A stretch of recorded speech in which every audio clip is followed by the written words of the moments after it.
Good morning. As the Secretary of the Energy and Environmental Markets Advisory Committee, it is my pleasure to call this meeting to order. We are excited to welcome you to the first EMAC meeting of 2024 being held at the Colorado School of Mines in Golden, Colorado. I would like to welcome all of our returning EMAC members, associate members, and subcommittee members, and our newest EMAC member, formerly an associate member, Jamila Parachi, and our new associate members, Will Evans, Jeff Gollum, Tom Mathews, Chris Payne, and Frank Stagg. And of course, our EMAC chair, Dina Wiggins. I would also like to thank commission staff. As always, it takes the village, and I definitely could not have done any of this without all of you. As usual, today's meeting is taking place in a hybrid fashion. Several participants are here in person, but several are also on the phone. So to ensure that the meeting goes as smoothly as possible and the recording of the meeting is complete and accurate, please note the following. If you are in person and you would like to be recognized during today's discussion, please place your name card so that it's vertically on the table. Before you speak, please identify yourself and the organization that you represent on the EMAC. If you're participating virtually and would like to be recognized during the discussion for a question or comment or any technical statement, please message me within the Zoom chat. Please identify yourself when you begin speaking and signal when you're done speaking. Please speak directly into your phone for optimal audio quality on the webcast. Please unmute your Zoom video before you speak and mute after you speak. Please only turn on your camera when you're engaging in the panel. If you are disconnected from Zoom, please close your browser and enter Zoom again using the link that's previously sent you for today's meeting. Before we begin this morning's discussion, I would like to turn to Commissioner Goldsmith-Romero for her opening remarks. Hello, EMAC. Thank you for your service, as always. I'm glad to see this committee out in the field, gathering invaluable real-world experience. I miss being with you, but I look forward to our next field outing. And as always, thanks to Commissioner Mersinger and to all of the staff who've worked on this, especially Lauren Folks. The continued exploration of metals and minerals markets is important, given the increased demand related to the low carbon transition. And increased electrification raises these important issues of supply chain resilience. So this is going to include the sourcing, the manufacturing, and the processing of metals and minerals in the United States, rather than the US being dependent on foreign sources. So I'm particularly interested to hear today about exploring the role of rare earth minerals in transitional energy and electrification. Rare earth metals are critical components of EV batteries and magnets and wind turbines, and demand for many of these metals is projected to surge.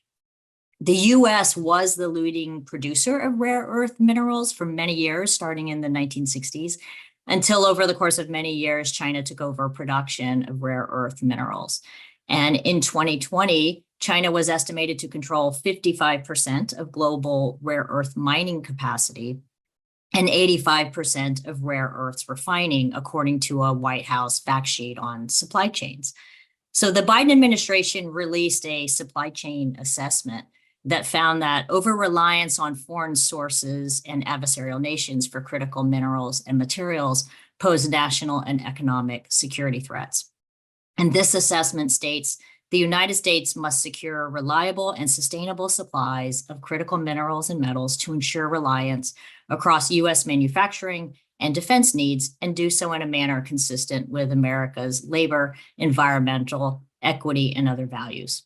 So to support increasing this demand for rare earth minerals, the Biden administration has directed nearly $200 million under the IRA and the bipartisan infrastructure law in incentives to increase the resilience of the supply chain. And those funds have catalyzed an additional nearly $700 million in private investment in processing, refining, and recycling facilities, including at the Mountain Pass mine in California, which is one of the largest deposits of these minerals in the world. And with a perceived surge in demand for critical metals and minerals markets, I'm grateful that we're studying the potential development of derivative products to offer price discovery and risk hedging opportunities in these markets. In late 2022, battery metal prices skyrocketed in response to surging demand, but new supply has brought prices for lithium and cobalt down significantly. That's good news for buyers of EVs and renewable energy developers. Miners and processors of these metals will have to deal with this and manage the risk, that comes with uncertain commodity prices as they make future investment decisions. The rapid growth of recently introduced derivatives contracts in cobalt and lithium suggests that some miners and manufacturers are already incorporating hedging into that risk management strategy. Broader economic and societal trends also affect critical mineral supply chains. As the sponsor of the CFTC's Technology Advisory Committee, I'm always keeping an eye out for the way that emerging technologies may affect our markets. And earlier this month, a mining startup announced that it had used artificial intelligence to identify one of the largest high-grade copper deposits in the world.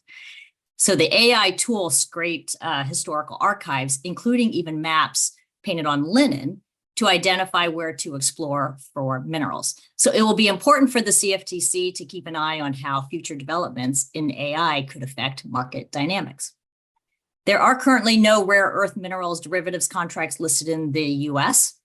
The 100-day supply chain report discussed challenges to transparency in these markets, discussing that individual strategic and critical materials markets are often small, with incomplete information on trade flows, production, prices, or inventories. And the report also discusses that because the number of market participants tends to be very small, there's an asymmetry of information.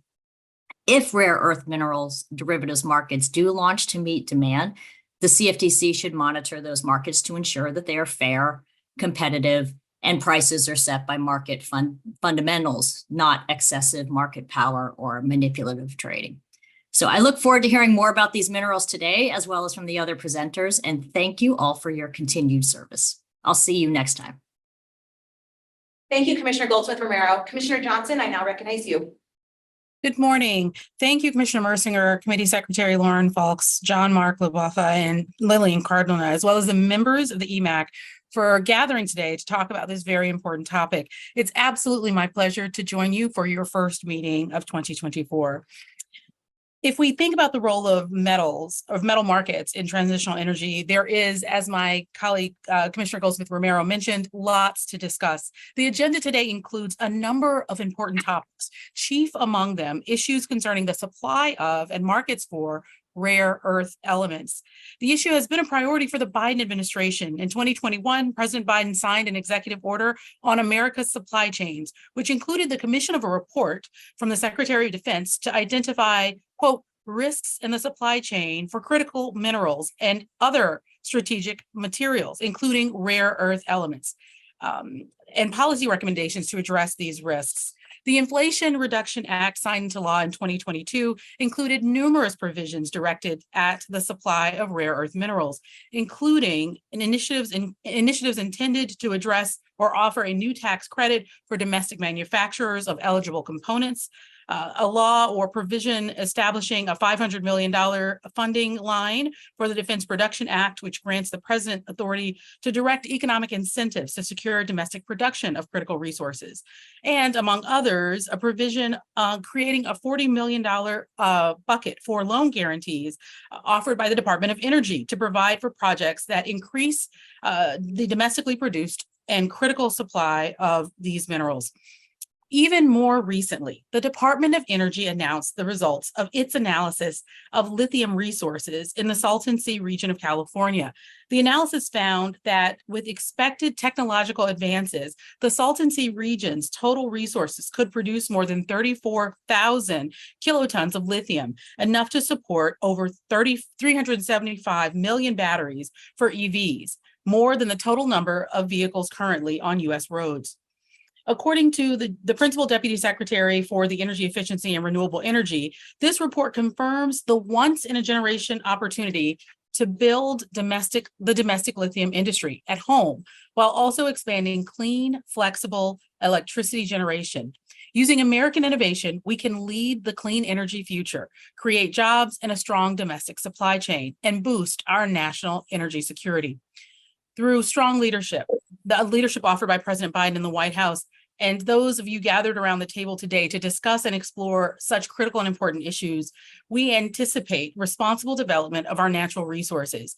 We can hope to lead the way in developing essential industries, particularly those related to the creation and use of renewable energy.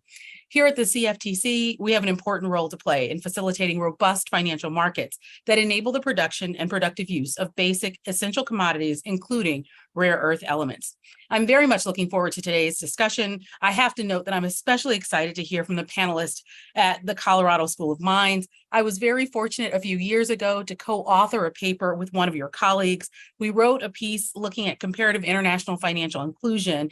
So if you should see Stevie Ray in the building later today, please let him know I said hello. Thanks so much. Thank you, Commissioner Johnson. Commissioner Mersinger? Good morning, everyone, and welcome to Golden, Colorado.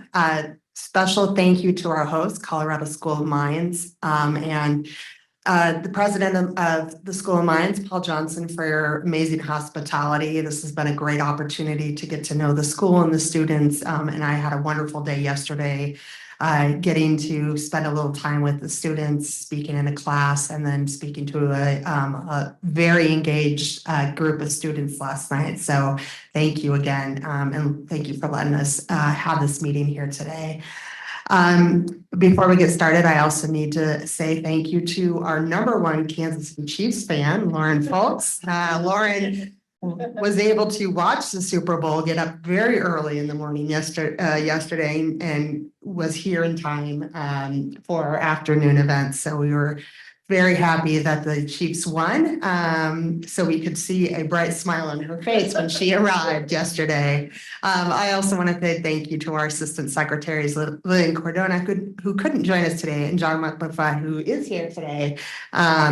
And another individual who's here with us today is Professor Timothy Fitzgerald, who oversees our physical energy infrastructure subcommittee. So today, in addition to a progress report from those subcommittees, we're going to hear from 2 panels. The first I'm really excited about. This is the discussion on the development of rare earth metals and minerals. And part of the reason I'm so excited is a few of Professor Ian Lang's students are going to be presenting. I was able to meet these individuals yesterday, and they are incredibly impressive. I was blown away by their knowledge. In fact, I commented as we were leaving, I don't remember being that smart and put together. I still don't think I'm that smart and put together as these young individuals are. So I think you're going to be very impressed by their presentation. We're also going to have an important discussion on the implementation of Basel III. This is a topic we really haven't looked at in this committee, but it's going to have an impact on derivatives markets and commercial end users. And certainly those impacts will be felt in the energy markets that many people use to manage risk. So just again, thank you to everyone from taking time away from work and your families. And I know some of you probably missed part of the Super Bowl. I know I missed the first half, but really the second half is what you needed to see, and the overtime. So, but we're very grateful for everyone being here. As we focus on the development of rare earth minerals and metals, I can think of no better place to be than Golden, Colorado. In addition to the cutting edge work that is being done here at the Colorado School of Mines, what makes Golden a fitting place to have an EMAC meeting is its history, the meeting point between commodity buyers and sellers. So bear with me as I go on a little historical journey here. So when the gold rush came to Colorado in 1859, interestingly, very little gold was found in Golden.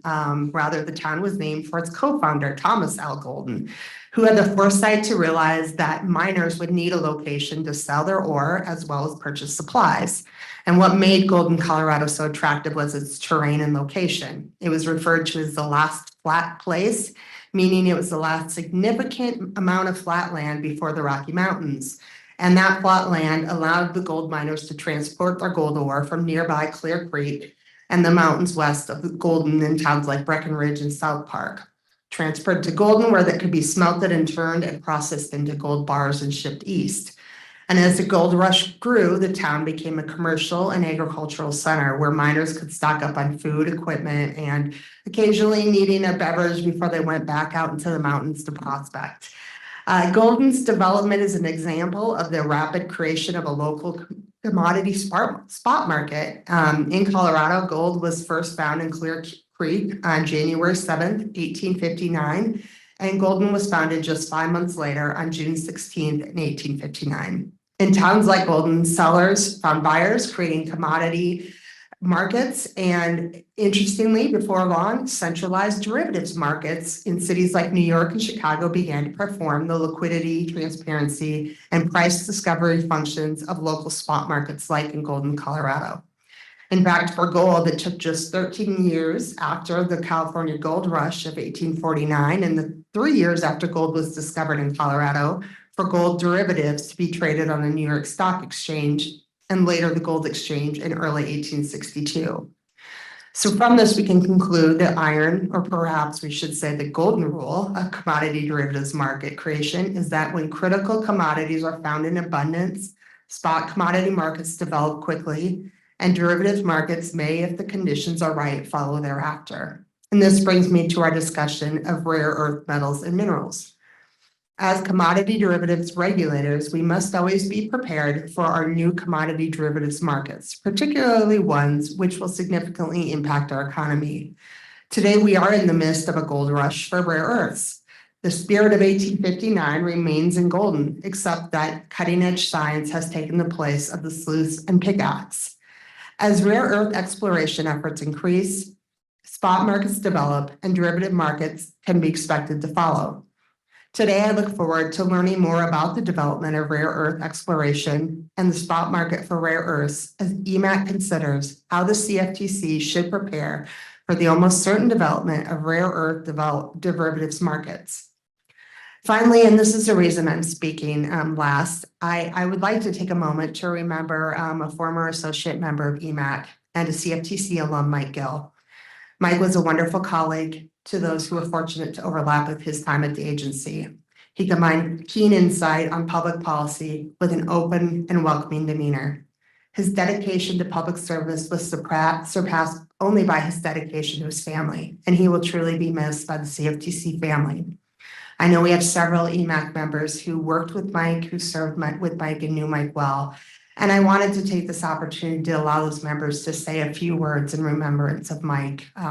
The last few weeks have been very solemn for the CFTC, and we're in a period of remembering Mike and trying to preserve his legacy. And I think there'd be no better way to start off than maybe with Tyson, if you'd like to share a few words about Mike and what you remember about him most.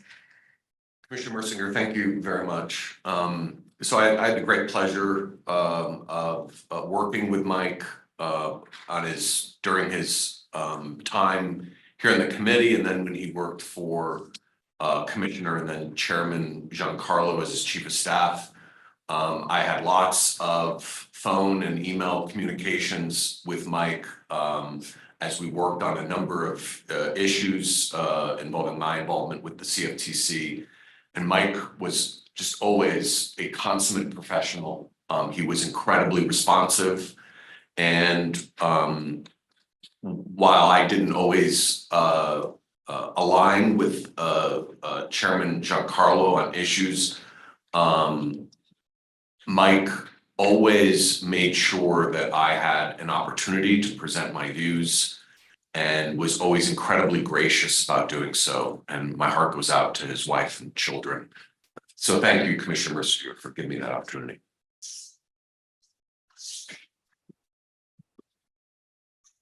Anyone else want to say something, Karen? Sure, I'll say something. Again, Mike was both a dear friend and as Tyson said, a consummate professional, and worked with him on just a number of issues throughout the world. He was very involved in IASCO and was so well respected around the world because he worked so hard to always get everybody to yes. I mean, he kept people that are really on opposing sides, and he really always worked hard to get people to yes. He was incredibly supportive of NFA's mission, was always ready to take a phone call at any time of the day or on weekends. Always someone you knew you could turn to. And so I've been thinking about him often during the last couple of weeks and some of the conversations, but I'll say my most favorite conversations with Mike were when we were talking about his family and his faith. He was a man of great faith as well. So he's going to be truly missed because we need more Mikes around him.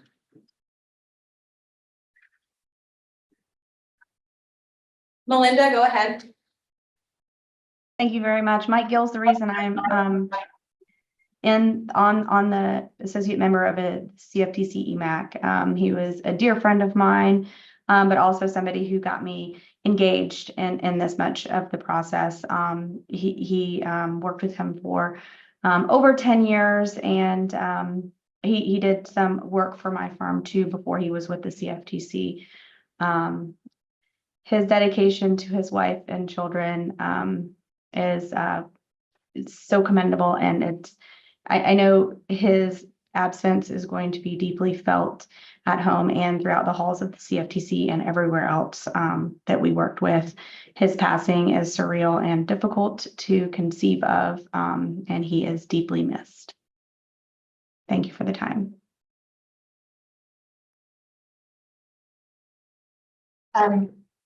I first met Mike Gill because of working at NFA with Karen.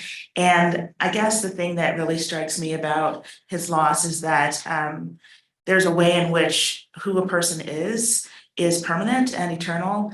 And he, to me, embodies that part of human existence, that a person could work and be productive and kind and generous and smart, and also leave what appears to be an indelible mark on everybody's lives. So it's really an honor to be working with this committee and with the CFTC, in part because of people like Mike. So I'm hopeful that despite the discomfort of losing his physical presence here, that who he is eternal, and that's because of the person he was and is.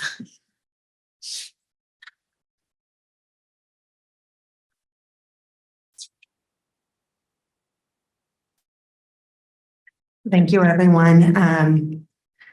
I think that was well said, and keep his family in your thoughts and prayers as we move forward. And with that, I'll turn it back to Lauren.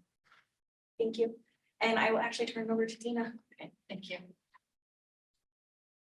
The committee serves as an important vehicle to discuss matters of concern to hedgers, consumers, exchanges, firms, and end users within our energy and environmental markets, as well as the Commission's regulation of these markets.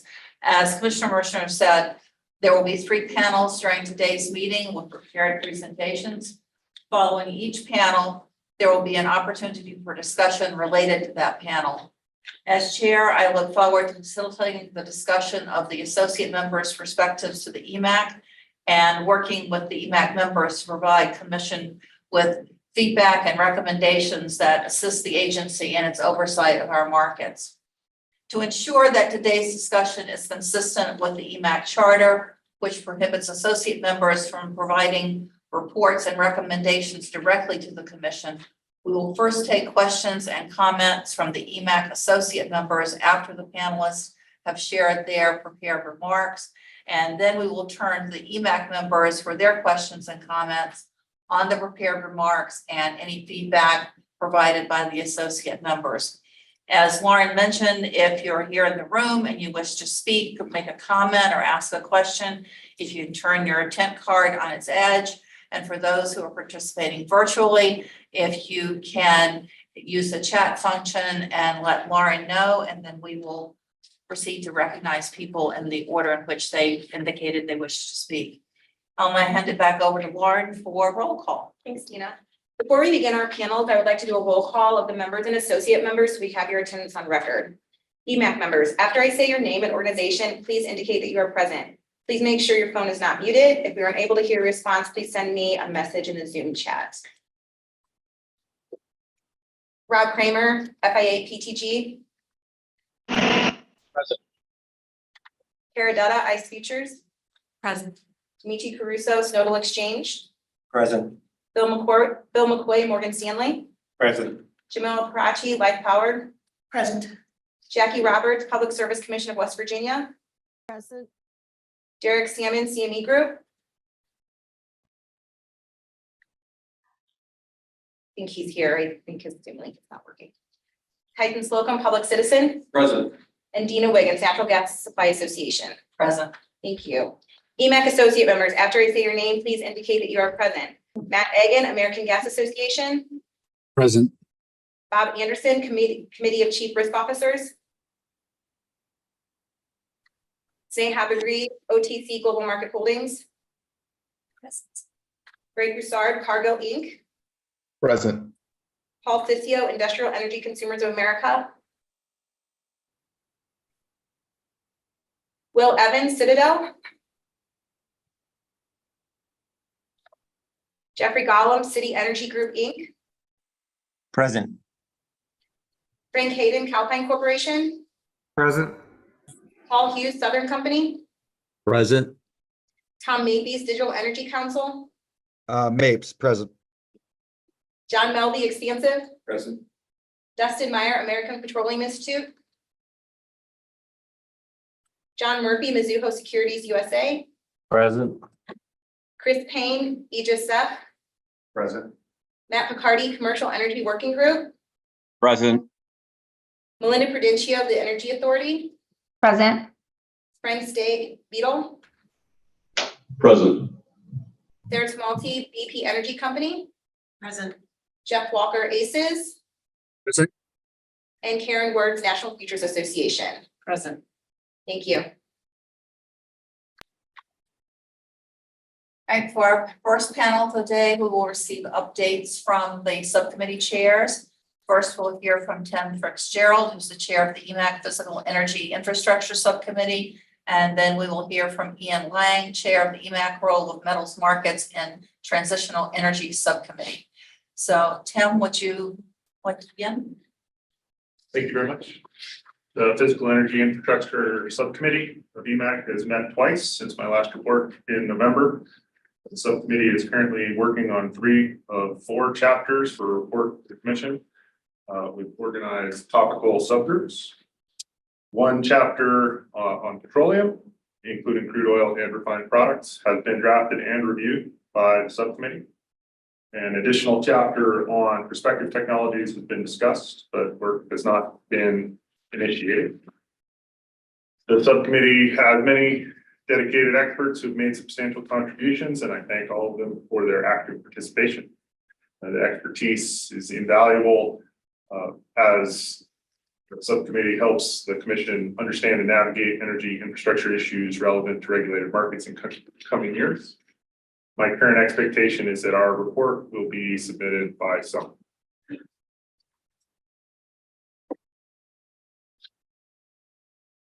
you, Tim.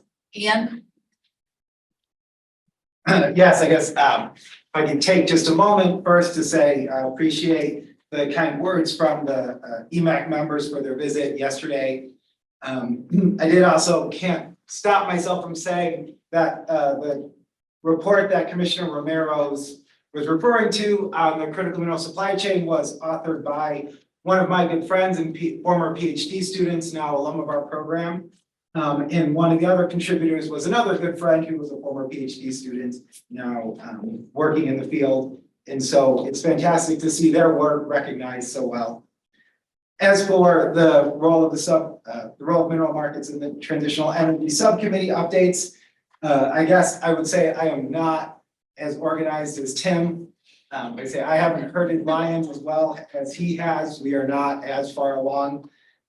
We are trying to keep up with the movements that are happening. Of course, in the last week, there's been a number of discussions of the large price swings in both nickel and lithium. And I would say we're trying to hit a moving target as we see large changes in those things and then firms respond to them. I do hope, I do plan, I do believe we can get back on track. Obviously, after this meeting is over and what we've learned from our couple of days together here can be useful in moving the process forward. Thank you, Ian. At this time, I'd like to open the floor to questions and comments from the associate members on these remarks. Does anyone have any questions for either of our presenters?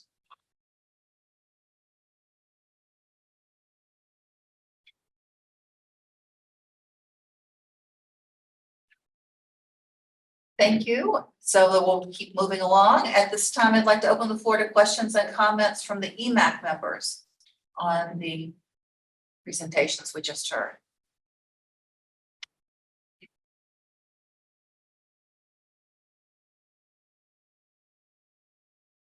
No, okay, we'll keep moving. For the second panel today, we'll be hearing about the potential roadblocks to opening new mines and mineral processing facilities in the United States and the effects on developing derivatives markets. We'll hear from Gabrielle Collins from the Colorado School of Mines, Nicole Smith from the Colorado School of Mines, Thomas Lord from the University of Colorado, Denver, and Ian Lang, Colorado School of Mines. Please. Okay, thank you. At this time, we do only have two of the members here, but two members of the panel here, but we'll go ahead and get started. So I wasn't planning to say very much. I did also invite Diana Shoup, who also from Colorado School of Mines, who has a good perspective. And since I've spoken a lot to the committee already before, my plan was to turn it sort of straight over to the other two to give their thoughts first, to ensure we don't run out of time to get their thoughts in. I will ask, I guess, Diana to go first and then Thomas with their remarks. And if Gabriel and Nicole show up, then they can bring theirs in. But for now, please, Diana. Good morning, everyone. My name is Diana Schaup. I am lucky enough to be a master's student in the Mineral and Energy Economics program. Hope you don't mind, I'm timing myself so I don't run over on time. When we look at starting a new mine and we ask ourselves if it's feasible, it's going to depend on who you ask, an engineer or an economist. An engineer is going to focus on ore grade, the percentage of the commodity within the ore body, and the technology available to extract it. Newer technology allows us to get lower ore grades and extract more minerals and still make it economically feasible. Of course, we prefer high grade ore bodies, but those aren't always possible and we have to work with what we're given. If you ask an economist, they're going to look at the market available and base their decision on that. When working on analyzing a couple mines and looking at their financials, we noticed a possible vanadium mine in the United States. We looked at if it was economically feasible, the amount of ore body they had, what their ore percentage was, and how much money we thought we could make from the mine. Then we also looked at the vanadium available globally. Vanadium exists as a co-product and a byproduct, which means it comes with iron ore. So when we mine for steel, we get vanadium and vanadium strengthened steel. What we then noticed is that it was dominated by China. China owned about 60% of the market when it came to vanadium production. We then asked ourselves, is it economically feasible to open a mine if China can drop prices, undercut us, and put us out of production? Then we'll have invested millions of dollars into a mine to produce in-house, only to have it shut down. So the question then becomes, how much money are we willing to pay for commodities mined within the US and then processed within the US? And how much money will consumers pay for a metal or commodity or final product that's made in the US versus abroad? I don't know about you, but we tend to like cheaper products, no matter where they're from. I've also noticed that public opinion and policy is shaped by the public's perception of mining. We don't learn about mining in schools except for westward expansion and maybe coal mining. So people aren't aware of the technology available today, and they like to experience the benefits of mining without the drawbacks. Everyone wants a smartphone, everyone wants new technology, and everyone wants a smart car, but without a mine in their backyard. So I've seen that a lot of trouble with starting new mines is convincing the public that this is not only something they want, it is something that they need. And litigation, it tends to be a problem as well, not necessarily with shutting a mine down completely, but with timing. You'll notice a successful mine such as Thacker Pass has been pushed back several years due to litigation and policy. So they are a successful mine, but it takes time and it is a long process in order to get through litigation and policy before these can open and we can start reaping the benefits of these benefits. Thank you so much. Would you like to go next, Thomas? Sure. Yeah. Hello, my name is Thomas Lord. I am a former student here at Mines. I sit on the University of Colorado, Denver, JP Morgan Center for Commodities Advisory Board. I also am employed by a law firm, so I must note at this point that I'm not providing any official policy or opinion from the firm. And it's not representing any of our clients. I actually do not serve as a practicing attorney, so I'm not qualified to provide those opinions. I come from a slightly from a trading background in the industry, from significant work with the CFTC markets. And as has been discussed, there are a lot of considerations associated with how you do a mine. There was discussion of the market, the current markets for the current commodity markets for such things as cobalt and lithium are both very illiquid, fairly short term. They also are traded in markets that are not just within the CFTC jurisdiction, but also in other parts of the world where that liquidity has been dispersed. And as we have seen in any number of deregulations in the past, the ability to create a core contract that will aggregate liquidity for fixed price risk, such that then other markets can trade in basis against that, it's becoming even more difficult in the metals markets because that liquidity is dispersed with significant potential conflicts between how markets may be operated, shall we say. The other part is that if you're doing a mine, you may be looking at 3 or 4 or 5 years out for the timeline on which you're attempting to hedge. The liquidity in these markets does not reach that range. Plus, the other problem is you are faced with significantly changing technical challenges. It may be that this year we have lithium batteries being the number one thing. It may be 5 years from now, we're doing a nickel battery or something else. So part of the problem for the mines is how do I create the demand for risk coverage by the buy side in a timeline that will allow the securing of financing and the investment. And so part of the problem that has to be dealt with in creating these derivatives is how do we aggregate liquidity? How do we create a timeline that will allow these people to hedge? And I think we will talk about this potentially further with the next presentation on Basel. A lot of the early trading will be in over-the-counter derivatives. If the Basel III capital requirements increase, you create even more cost for hedging from these markets. How do we allow them to get there? So I think one of the things, especially for this committee, is how do we overcome those challenges? Thank you. Okay, and the other 2 committee members are here now. I'll ask Gabriel to go next and then Nicole. Gabriel Collins, I'm a student in mines. Speaking of liquidity, we have some ways the chicken and the egg problem when we think about lithium contracts within the market. We think about how much, in terms of looking at data from the CFTC, we can actually see that we actually have relatively low short positioning amongst producers of lithium. And then you come into the issue where you think about how does a firm hedge and are they able to, and you think about in terms of balance sheets where you have these smaller junior mining companies that might have relatively limited balance sheets. And so that as a result, think about smaller mining companies that are unable to actually hedge. How can they potentially actually introduce short positioning within the market if they don't actually have that balance sheet capacity?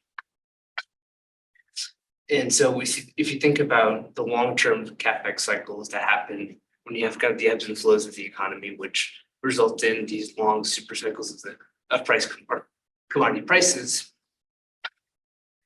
you ultimately have these issues of uncertainty surrounding around investment decisions. And so that's one of the key issues to think about. How can we actually make hedging accessible for short positioning for these smaller firms? They may not necessarily have the access to the capital and the balance sheets going forward.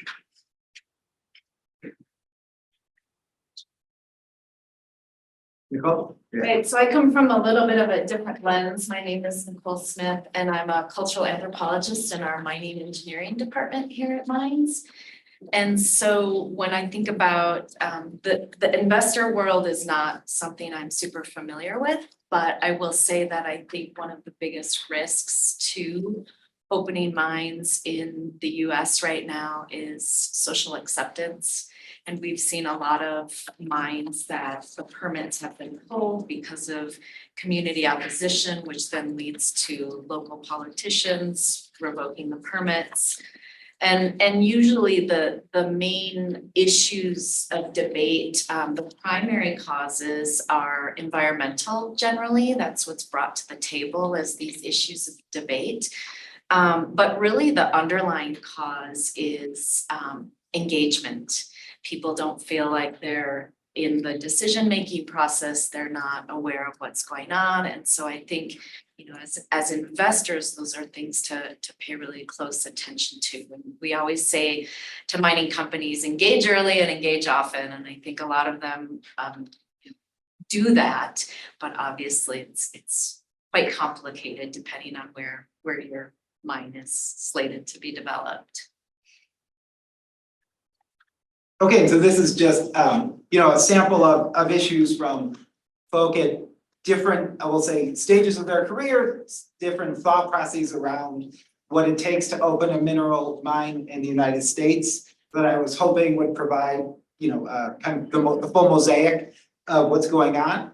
The only thing I would add that I haven't heard kind of touched on just yet is that in a lot of cases, these are extremely small markets. The size of the markets are just minute compared to the other markets that we see discussed at these kind of meetings. I believe Gabriel and I were chatting the other day on one of his most recent published papers that the size of many of the rare earth markets that we think about, right, are under $1 billion.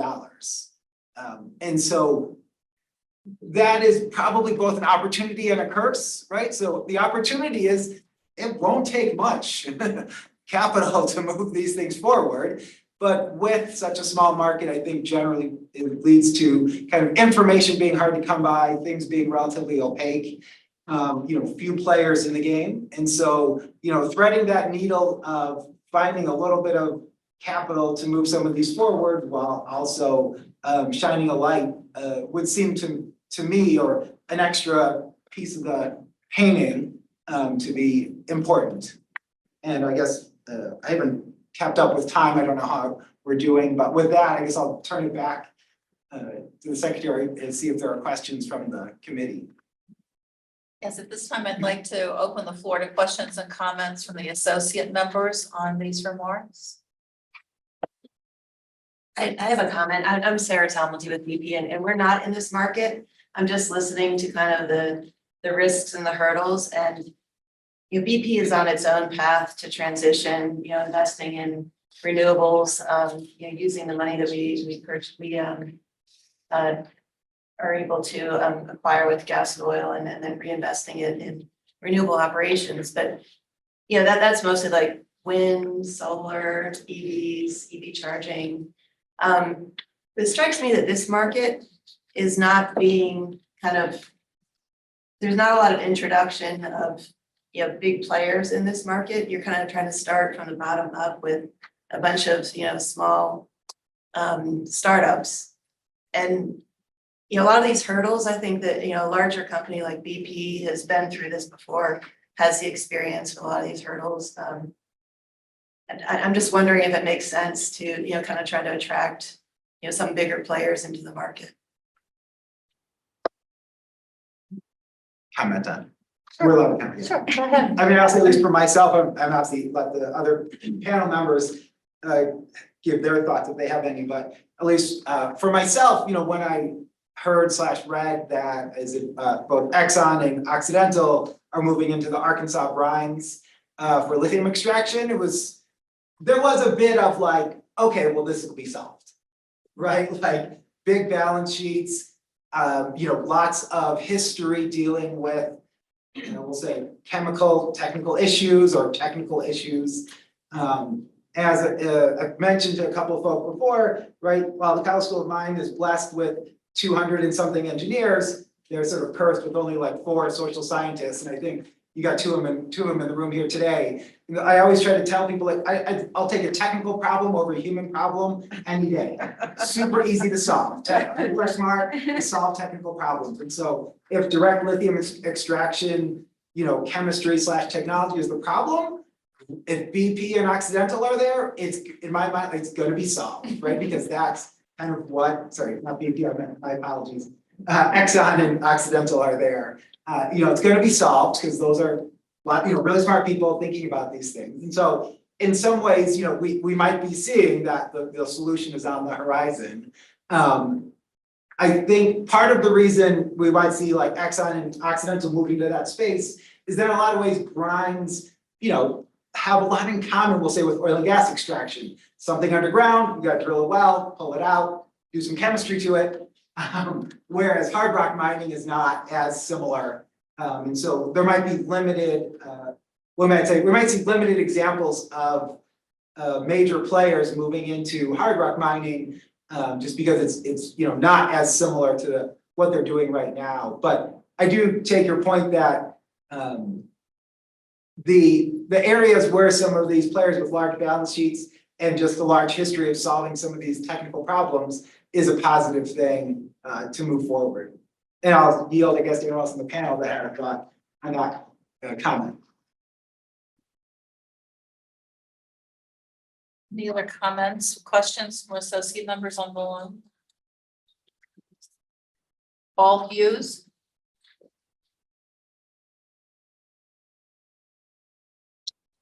Hey, I just, can you hear, double check y'all can hear me, a little slow there on my screen. Okay, thanks. And I'm gonna ask probably some elementary questions. I certainly am not a mines expert, but being at Southern Company and thinking about, you know, where batteries were heading. I was just in operating committee this morning. We're talking about how we're implementing batteries, and, you know, quite frankly, batteries are kind of seen as a major component of the future of the grid and coming very rapidly. And I think I heard the first speaker mention, hey, is there enough? How do we get the demand? How do we make sure we have enough demand to kind of ensure financing and the hedging and is in place? And I heard another component about, hey, we've got some regulatory / environmental / perception issues to overcome here in the US. So maybe a couple of very basic questions. Is there really a demand issue, or is that demand issue more US focused, where it's kind of like water, the investments are going to go where it's the easiest to get, or is there something that's unique here? And then my second question is, are there some examples that we look at for other kind of emerging markets, for lack of a better phrase, where we've seen something advance and grow and mature, that there's some lessons to learn from? And I'll just kind of stop and be quiet.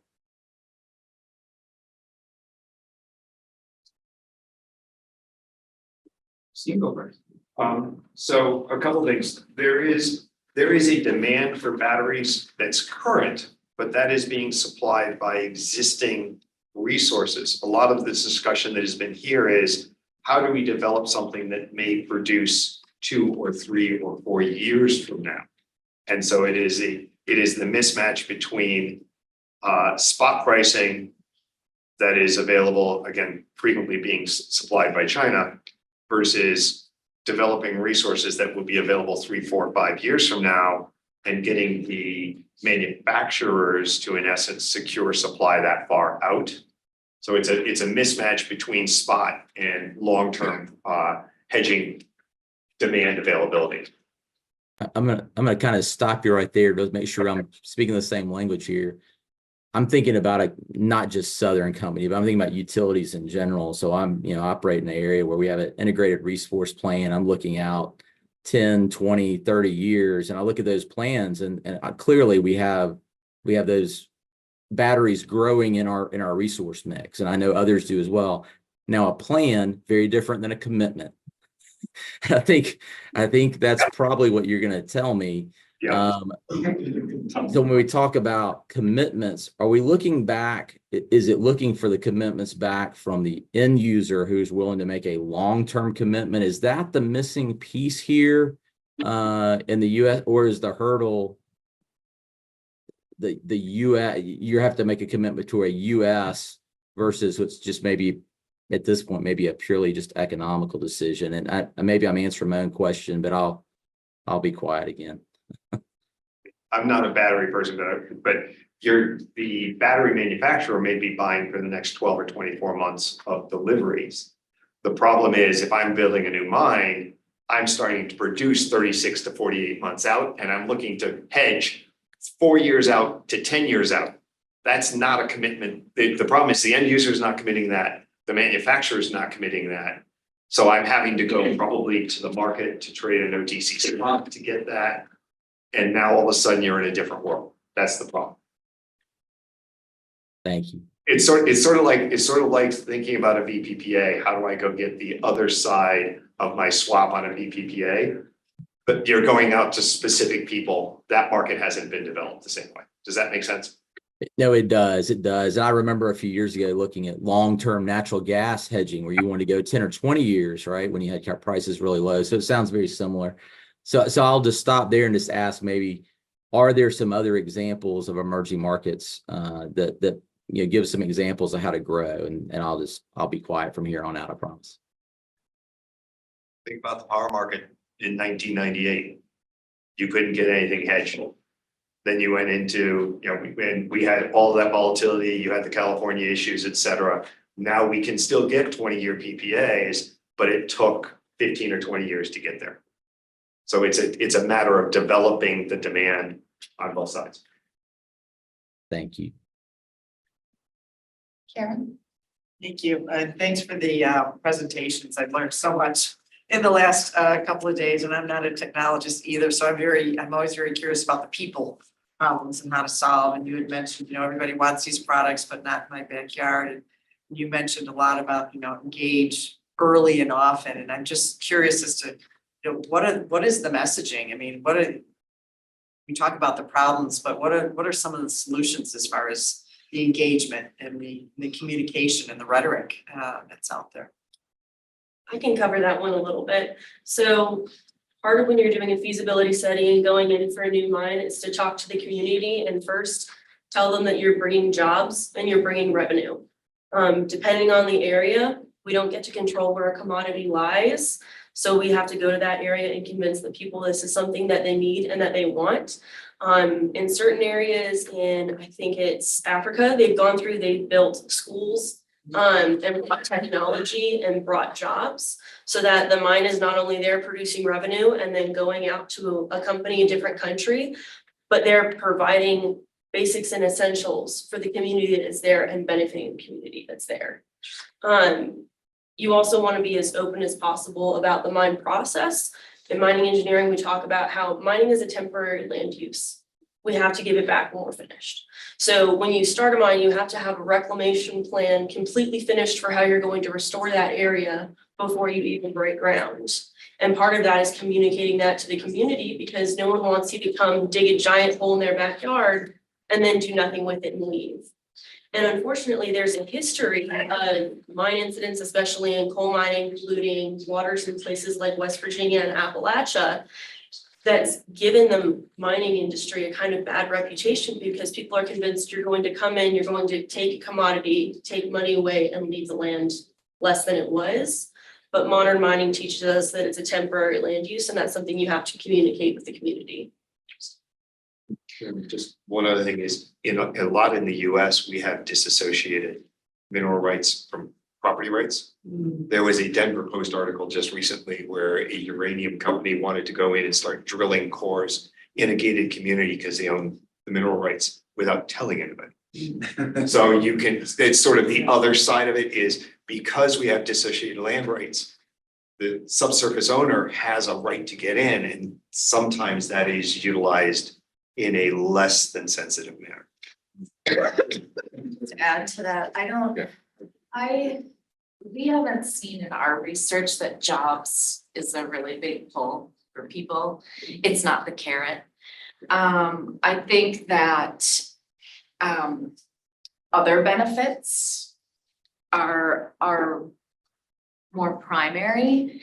And I also would push companies to think about communities as partners.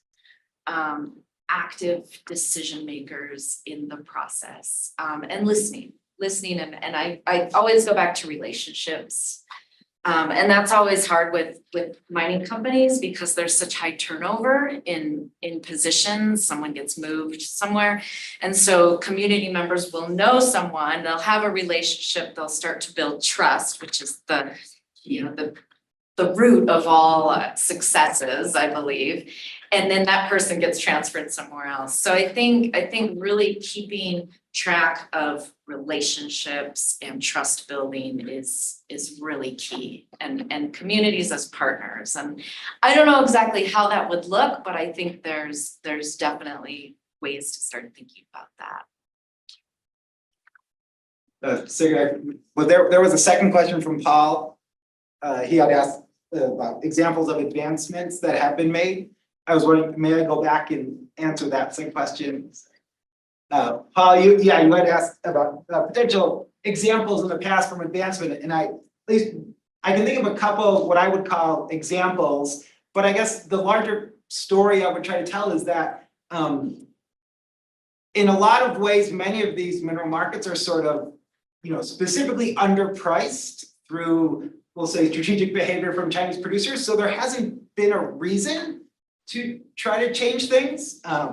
Some of our friends are who are out in the world now, working from our program, when the rare earth prices spiked in 2011, a lot from their conversations with the companies that use them, a lot of times they had been like, these things were so cheap, I just threw them in and, it did the job. I never thought about, is that the right amount? Can I use less and get the same performance?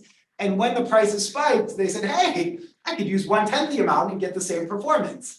And so I think, that itself, I think is an example of an advancement, because we presumably cut, kind of the need for the materials. But again, these kind of go in fits and spurts. And I guess Thomas might remember better than I, but I can remember a lot of stories of, advancing in, say, fuel efficiency technology within cars as oil prices went up and down. And it was one of the problems was that the price went back down and then people didn't care anymore. And when the prices were up, that's when like, oh yeah, let's make it, build a better mousetrap. Someone can explain, tell me if I'm misunderstanding the story. So I think there's a bit of that happening in a lot of these markets where, the person with the market power understands that if they raise the price too high, you will get competitors to jump in. There was recent, I guess, pronouncement that germanium and gallium, which are used in semiconductors and a critical mineral listed by USGS, might be restricted from Chinese exports. About a month later, a Tennessee zinc refinery said, basically like, hey, we're thinking of redoing our refinery. It'll cost us about $150 million and we can produce 90% of the US demand for germanium and gallium. And so I think those are kind of like that. I feel like that's an example of, where even though the market power, say by Chinese firms, exists, it's really buffered by the fact that there are other opportunities out there. And so they're kind of forced to keep the price relatively low, otherwise they let in other people. And that also in some sense inhibits us taking actions to, we might say, move forward without those suppliers. So I don't know if that helps explain either lack of advancements or where we might try to see advancements in the future given this structure. Thank you. John? Thank you for the opportunity and thanks for the presentation. Maybe a little bit on what Paul was saying. This looks a lot like the environmental markets. I'm not in the minerals business at all, so we are in the expansive business spot exchange that supports the environmental business and looks quite a bit like that in the sense that you're in an early stage market, that there's a lot of counterparties that may not have enough credit to go to other vehicles. So it takes a little bit of time is one of the things I would say. The other thing is I'd imagine it's pretty capital intensive for develop a mine for these entities. And in the early stage of a market like that, I would imagine there's quite a bit of just long-term offtake agreements. people want to sell everything they have before they even start, put a shovel in the ground or whatever the process is. And that then creates a additional lack of liquidity in the market, because it's all tied up to wherever the end source is. And that we've seen that develop in, for instance, the new fuels markets as they've gone through a process in the environmental space. So like low carbon fuels, things like that, biofuels, RINs, same things happened in batteries. So for batteries to the grid, not the metal part, you see the same type of thing happen. And certainly in carbon offsets, you've seen that space. I think one of the things that besides time is really the standardization of the products. So there needs to be clarity of what people are buying, and it may already be the case, but unit size, things like that, delivery points, incredibly important. And that allows then third parties to come in. So some of the people around the tables, organizations represent that, but it's very likely in the environmental markets, one of the things that's helped liquidity is you see those types of parties that can come in and they can lay off the risk in derivatives exchanges, like some of the folks that are here.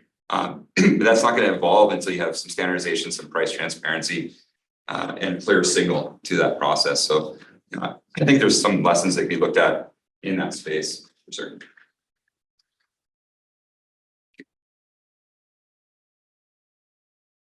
Do you have a response, or? I'm happy. I think one of the key issues in terms of this competition, and to your point, when you're competing for a homogeneous product, or you have a market with homogeneous product, you are competing on prices. And when you have concentration in the market, price visibility for a few players isn't actually a good thing for the players. And so you have to think about how to potentially open up the market to these smaller players potentially. To the point on offtake agreements, it's used as a tool for potentially pre-financing for a production of a mine, but it's not necessarily going to be the kind of the broader source of financing for a lot of these mines. So they're generally a smaller portion of overall financing for construction of a mine, and then kind of the entire package of through the 40 years that a mine might be operating.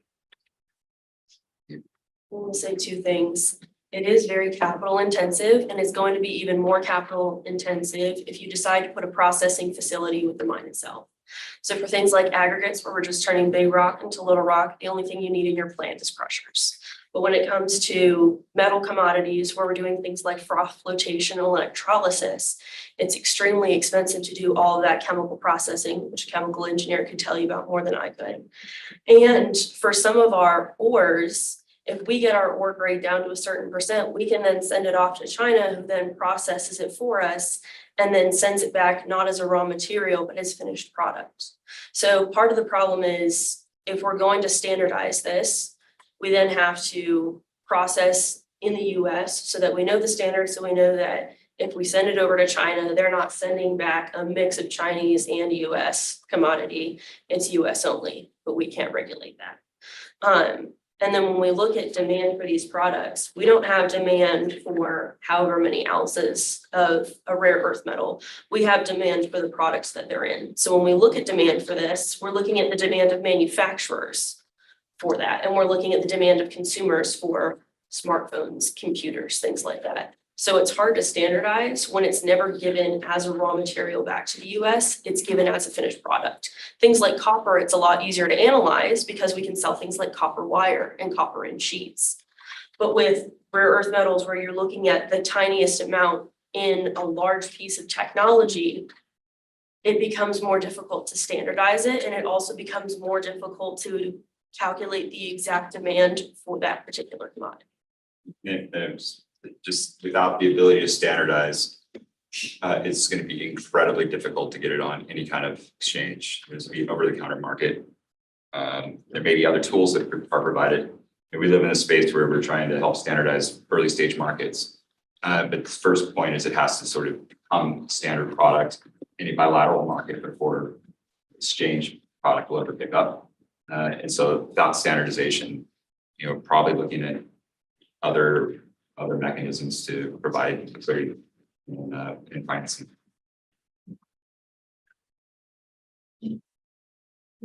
Tyson. Since a number, so. I can last. May have VOTC Global Holdings, just following up on the recent conversation. One of the things we had discussed previously was the different grades, and when it comes to standardizing contracts, and we discussed in a different market, but again, this may not, given the small amount of liquidity, it may be somewhat problematic, but something to consider is you have different grades for different uses, and those could be your contract. So not one standardized product that applies, that's used for every kind of, every kind of product that goes into, but based on its final need, you could have a few different grades of products.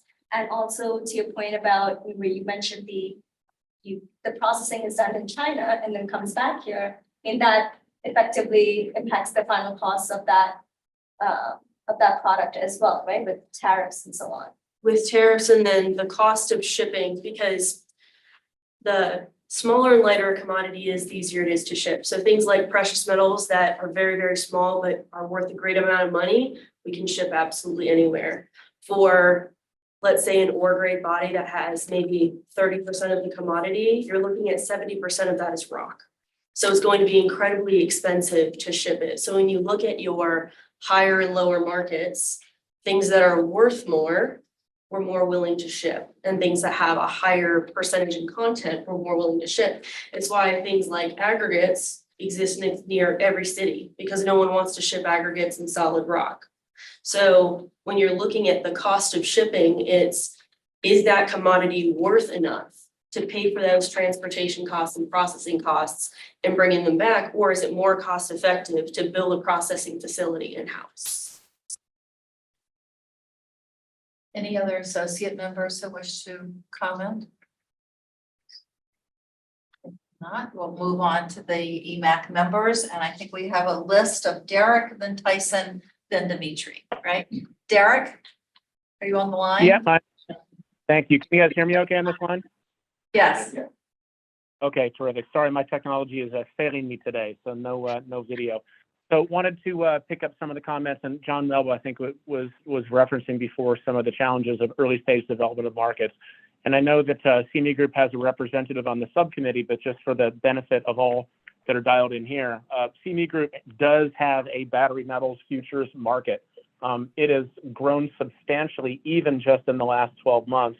I think the comments that were made around standardization is absolutely critical. We've been looking at battery metals for probably over 10 years, and probably a good 8 years before we launched our first cobalt contract a number of years ago, because we, as a futures exchange and a DCM and a DCO, have to adhere to the CFTC core principles around making sure that markets are in the underlying assessed markets that are sufficiently broad, have enough participants in them, that there is enough price action that takes place in the physical side, some underlying feed to base a derivative market on the back of. So we waited and watched and worked with different price reporting agencies until we felt comfortable that there was enough of an underlying market data stream of transactions in the physical market to then build a derivative market on the back of that. So fast forward to the early part of 2022, we have a number of battery metal contracts on the futures that are all standardized, cash settled contracts, no physical delivery.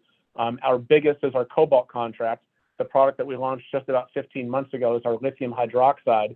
And I'll give you just some stats, and I apologize, I can't do this in person. But if you go back to January of 23, we probably saw less than 12,000 contracts open interest. That was basically 98% in our cobalt contract. Fast forward to January of this year, we now are looking at a combined 35,000 contracts open interest.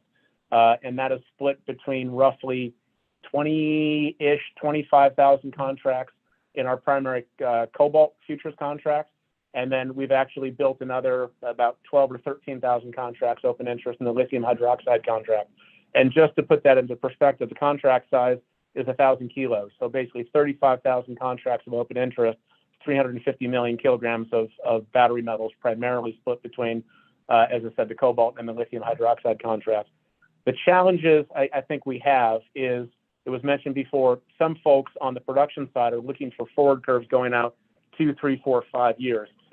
Those are not parts of the curve that are liquid. Now, that being said, the open interest numbers that I just referenced go out about 18 months. So customers that are split, I'd say probably 50 to 75% of the participation in our battery metals complex comes from combination of commercial, so end user industrial companies, and actually positions that come through as a bank on the counterparty side, but we believe that that's a commercial customer on the other side of that. So probably 70 to 75% of the open interest is held generally by commercial participants. 15 to 20% is probably hedge fund, buy side asset manager group. This is not a proprietary or high frequency driven market. Most of these transactions, as was referenced, tend to be bilateral or get sent to us in terms of block transactions and then posted on the exchange. So there is growth. There's no question. There's growth in standardized contracts. Right now, that's primarily limited to, as I said, cobalt and lithium hydroxide. And the most recent launch, the lithium hydroxide, went from 0 contracts open interest just less than a year ago to, I think we hit a record of 16 or 17,000. So it's a build. It takes time. Standardization is imperative. Most folks will look at standardized contracts and manage the basis risk off of a liquid contract, and that's one that we have.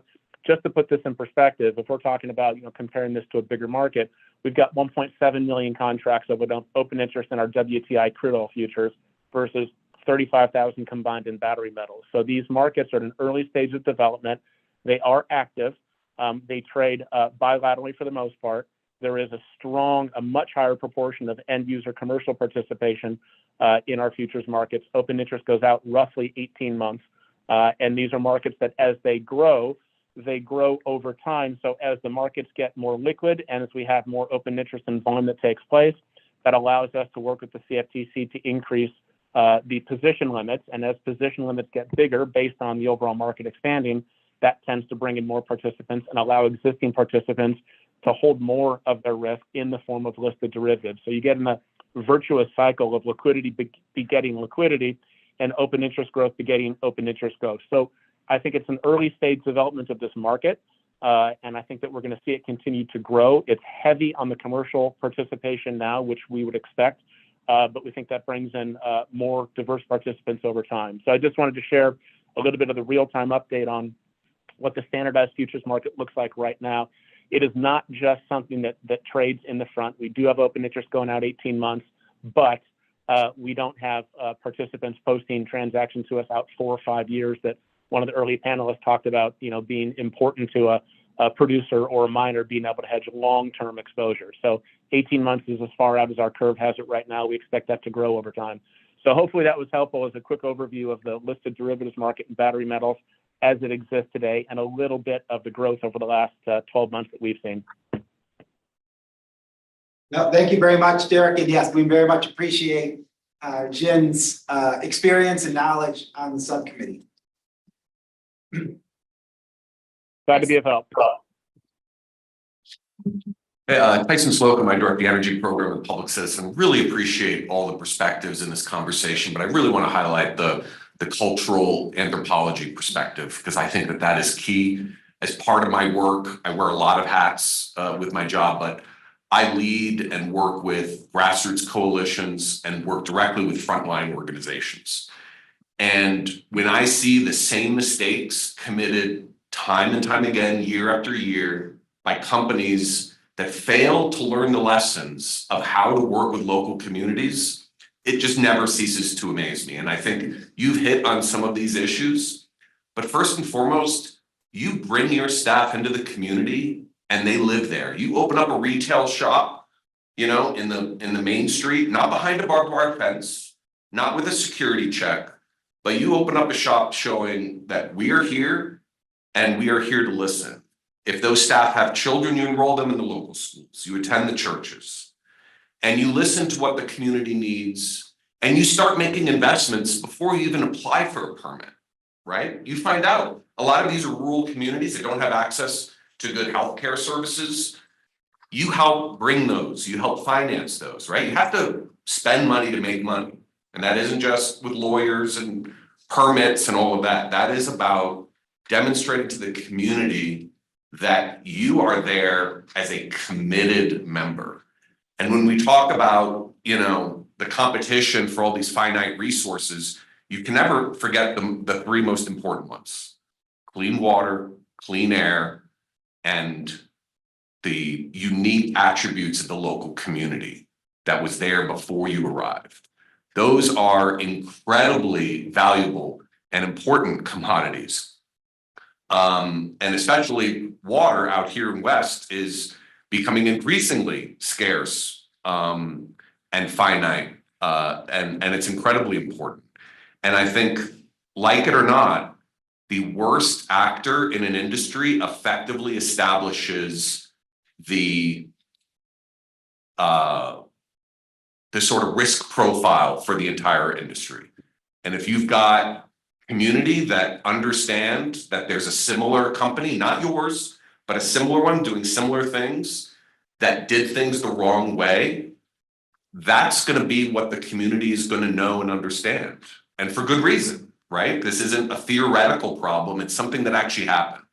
So I think that there's a lot of things that companies can do to make sure that they build that trust. And it takes a long time. It's not easy. And I think the other thing that's really important, again, no offense to any of the lawyers here, but do not ever have lawyers lead these meetings or be the first thing that people interact with, because for most Americans, a lawyer means that there is a problem, right? And you do not want to give the impression that there's a problem. We had an experience, and then I'm sorry, this was less of a question, more of a statement, and so I apologize. But I found out through an obscure regulatory filing that there was a proposed liquefied natural gas export facility in a very small town, population 3,000 in the Florida Panhandle. So the first thing I did was I reached out to folks in the local community, calling around, and there was within this community a sort of historically segregated African-American population of about 400 people within a larger community of 3,000. And I met the pastor of a Baptist church there, and I said, talk to me about this proposed LNG facility. He's like, what are you talking about? So what had happened is this company had reached out to local politicians behind the scenes, signed a deal, and nobody had told people about it, right? And that's another important lesson. Just because you negotiate a deal with a county commissioner or a city council person or a mayor does not mean that you've got the consent of the local community, right? Those are two totally separate things. And when we had our first meeting in the church, we had 75 people show up. By the time of our second meeting, 2 months later, we had 650 people at a community center in town, right? In a population of 3,000. And that was grassroots effort. That was volunteer driven. And the first thing that Danny told me, who was the gentleman that was one of the leaders in the African-American community, he said, Tyson, we're going to lose if this is just about the African-American community. We've got to engage the wealthier white areas. And that's what we did. And we built a biracial coalition, right, that exposed some of the backroom dealings that had happened. But it was a learning experience for me, but it was definitely a learning experience for the town. And the next step is to work on a sustainable development plan going forward. And even though the LNG facility is off the table, I told them from the beginning, I said, I'm going to be your partner until we see positive development going forward, right? And so I think, there's no secret solution. There's no one size solution. Every community is different, but understanding the community, what they need, and establishing yourself as a trusted partner, it takes time, but it is essential. And, the debate, we've talked about this in the committee, the debate in Washington, D.C. often starts with, well, gosh, it's really difficult to build needed infrastructure because people are just going to oppose whatever. And so we need to make it, more difficult for local communities to have say or to raise objections. That is the absolute wrong perspective. I think the perspective needs to be completely opposite. It needs to be, the onus must be on project developers to do a better job to work with these communities. I'll get off my soapbox. Thank you very much.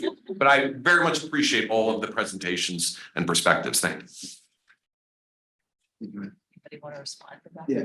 I just want to, yes, yes, and yes. And you talked a little bit about sustainable development, and I think it's really important. Often and this happens in the developing world a lot, is we have these imaginaries of what it means to develop and what it means to be modern. And I think understanding what communities want in terms of their futures and their development is one of the first steps to really working with communities, because how they imagine their development and their futures might be completely different than what our lens is. So I think that I just wanted to emphasize that point. It's really important. And that comes from listening and engaging.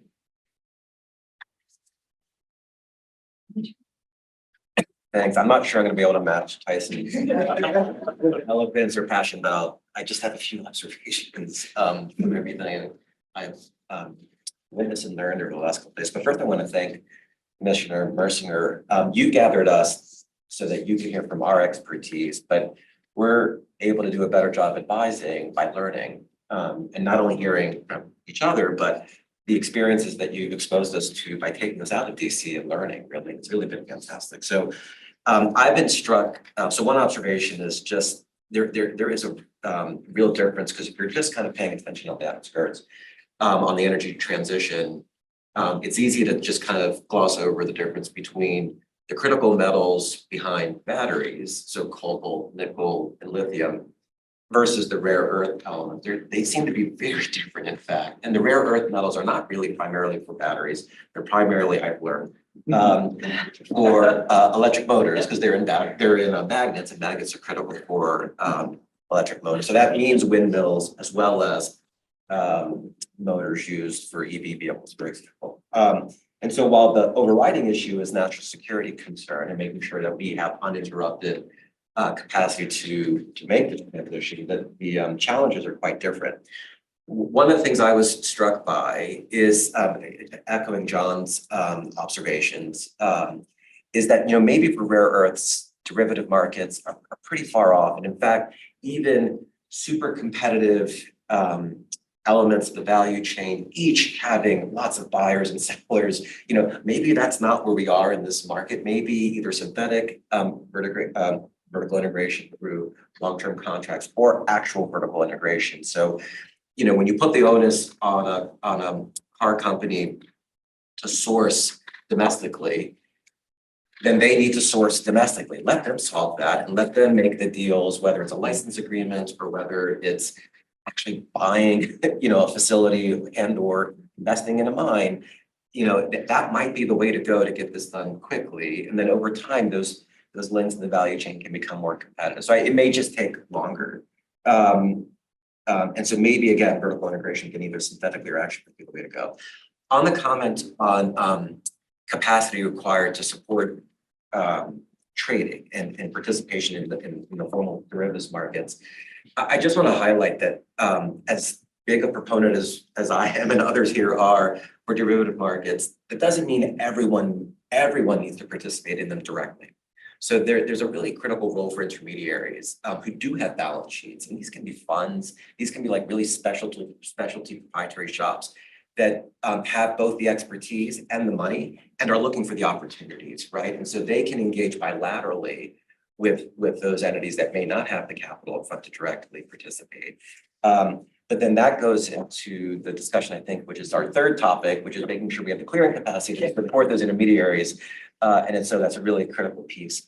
And then the third one, this is just, for what it's worth, I've learned really interesting item here that we kind of talked about on the edges, which is it's not always the pace of technology change that is the limiting factor. So as an economist, I appreciate this, but it frustrates me that one of the things that happens, and it's really fascinating. I read an article that said, 50% or choose a number of the technological innovations are not happening not because it couldn't happen, but there's so much installed capacity, in this case, for example, battery technology, that the only advancements that are taking place because of all that installed capacity are tweaks around the margin that can increase efficiency or gains by 5, 10, 15%. The really transformative stuff, who's going to invest in that when they've already made investments in the legacy technology? Legacy maybe meaning 10 or 15 years old, but and so it's this real challenge because, you know, we all appreciate that electric cars cost more. I have electric cars. I wish they were cheaper. They cost more. I get it. And the technology to get us there may actually already be in existence, but it's hard to realize it because of all the invested capital already in place. So nothing we can do about that here, but it's just important to recognize that it's not always technology that's limiting its implementation. And there are real factors why that doesn't happen immediately. Dimitri, in response to that, I'm part of the MIT Mass Challenge, and there have been any number of battery advancements that I've seen in the pitches. And frequently it is the car manufacturers won't talk to us because they literally have to change everything. And I'm 20% more efficient. I don't use as much, you know, I'm using a different technology. So there's a hysteresis in the system. And, you know, I sort of have an adage, it's not normally the hurricane that knocks down most houses, it's the termites. It's the little guys who've done something interesting. It's their ability to get the foothold and change it that will make it. And the problem is derivative markets deal in big numbers. It isn't the little bits that are coming. And so it is how do you balance those issues? I know we're past time, so let's quickly say, we do have someone from the automobile sector on our subcommittee, and these are kind of questions we've been or will be asking about to what extent are they, might they be stuck on legacy questions or issues in moving forward. Thank you. I feel like we have a great group here at College School of Mines, and so I appreciate the ability to show that off to people, and then obviously you recognizing some of what was available. I appreciate that.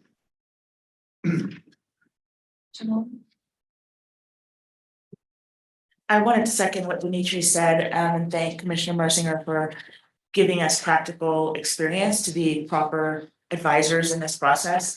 As a financial derivatives person, I've spent far too many years engineering and supporting products that I really had no understanding of underliers that I was creating products for. And I think that's actually the vast majority of people in the industry, in the financial services industry, actually have never seen the rock that's pulled out of the ground, worn a hard hat, lived next to the cattle or any of this, grown anything. So it's hugely important to understand an underlying asset. We understand debt, so we do a lot really well in terms of derivatives on securities, derivatives on debt, because we understand it all grew out of banking. And so we all came out of that space and we understand those assets.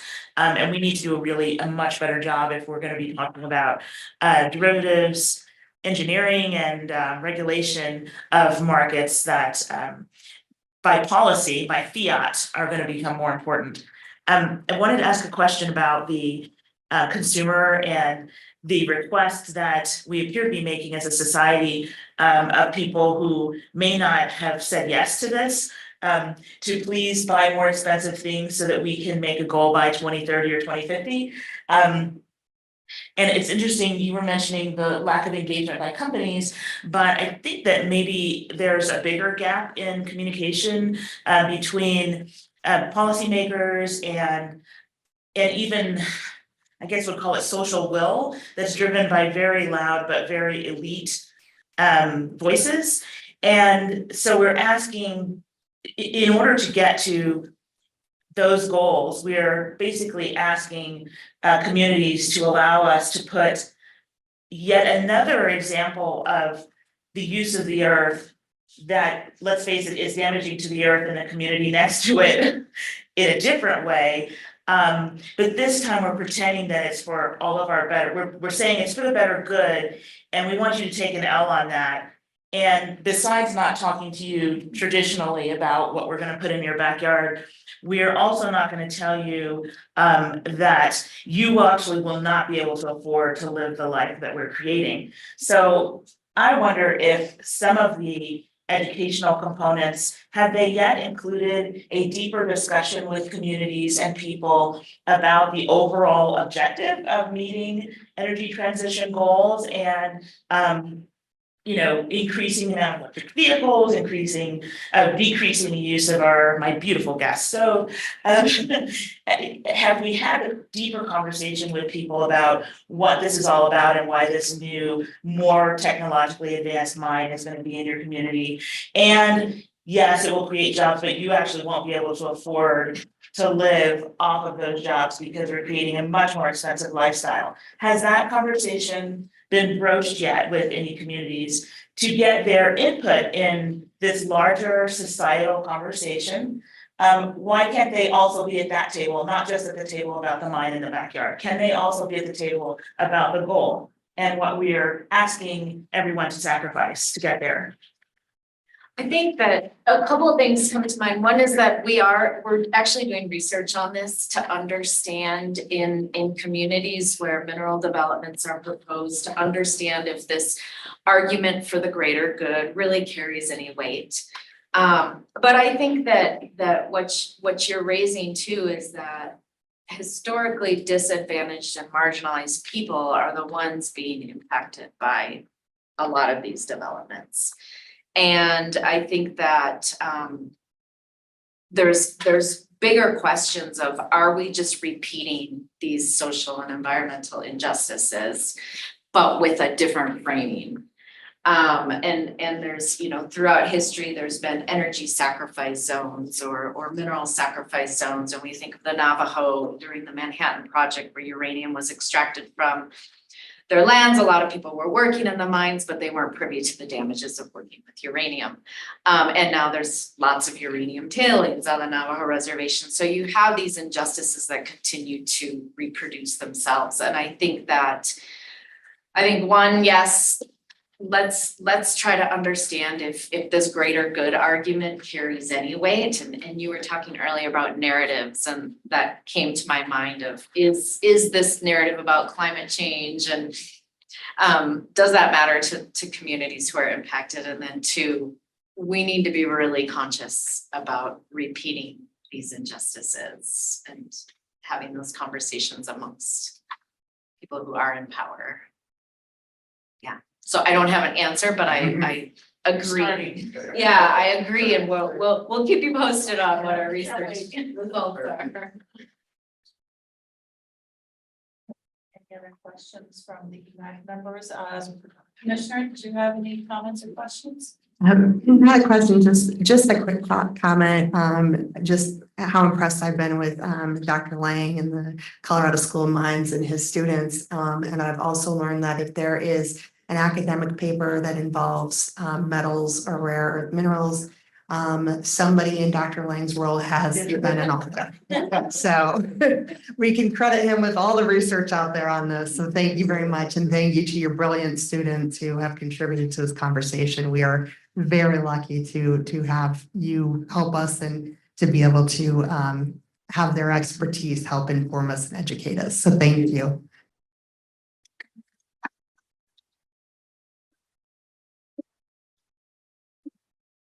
Any other commissioners who's indicated that license to speak? Thank you. I second that. That was a fascinating conversation. I appreciate all the information. Thanks for panelists being here with us today. And I think we're going to try to take a short break here before we come back for the third panel. I think we need to keep it fairly short, like 10 minutes. 5. Lauren's saying 5. If we say 5, we know it's going to end up being 10. So let's say 5.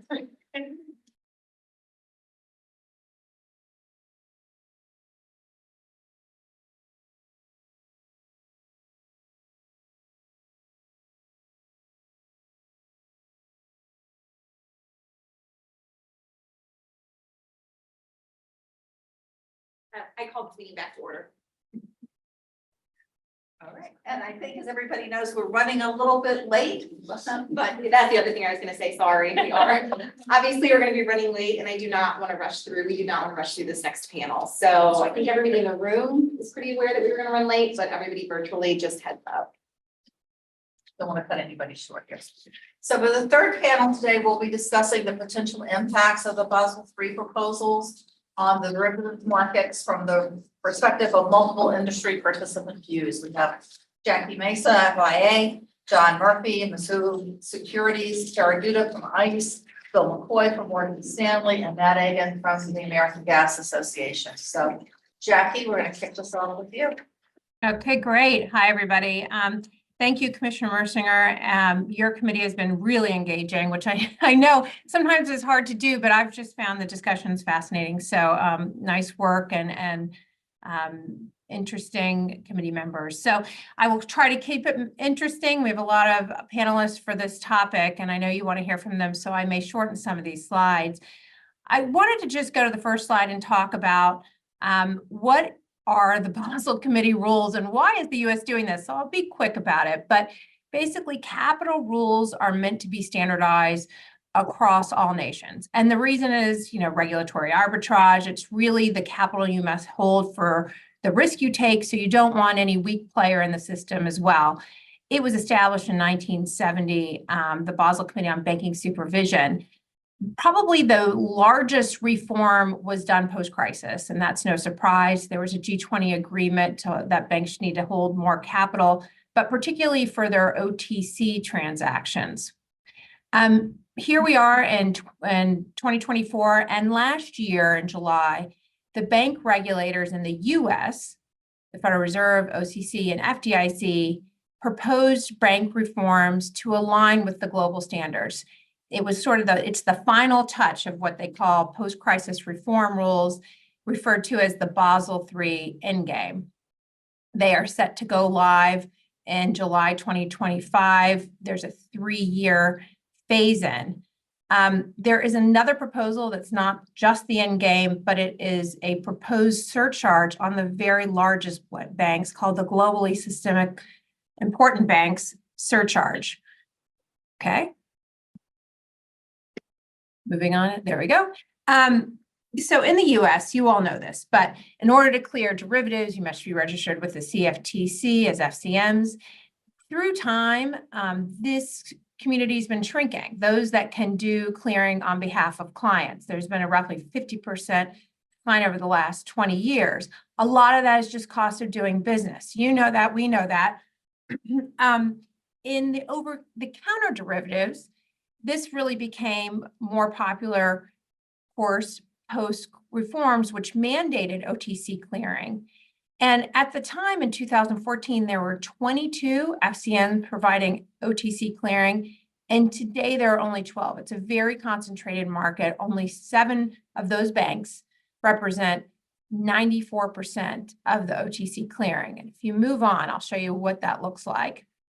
So the oranges line is the decline, those in the FCMs that are doing this client clearing. Green is the amount of margin. This is looking at swaps clearing. Again, it's pretty concentrated. The top 6 banks in this space are all US. So they are the ones that will be impacted by these proposed changes. Next slide. Same picture, a little more diverse though, in futures. Again, orange line represents those that are providing the service, and the blue is the amount of margin in the system in futures. It's just been increasing over time. There's not a line showing it's going down. And those that do the business, if you look at the top, 5 of the top 6 are, again, US banks that are doing this customer clearing. Next slide.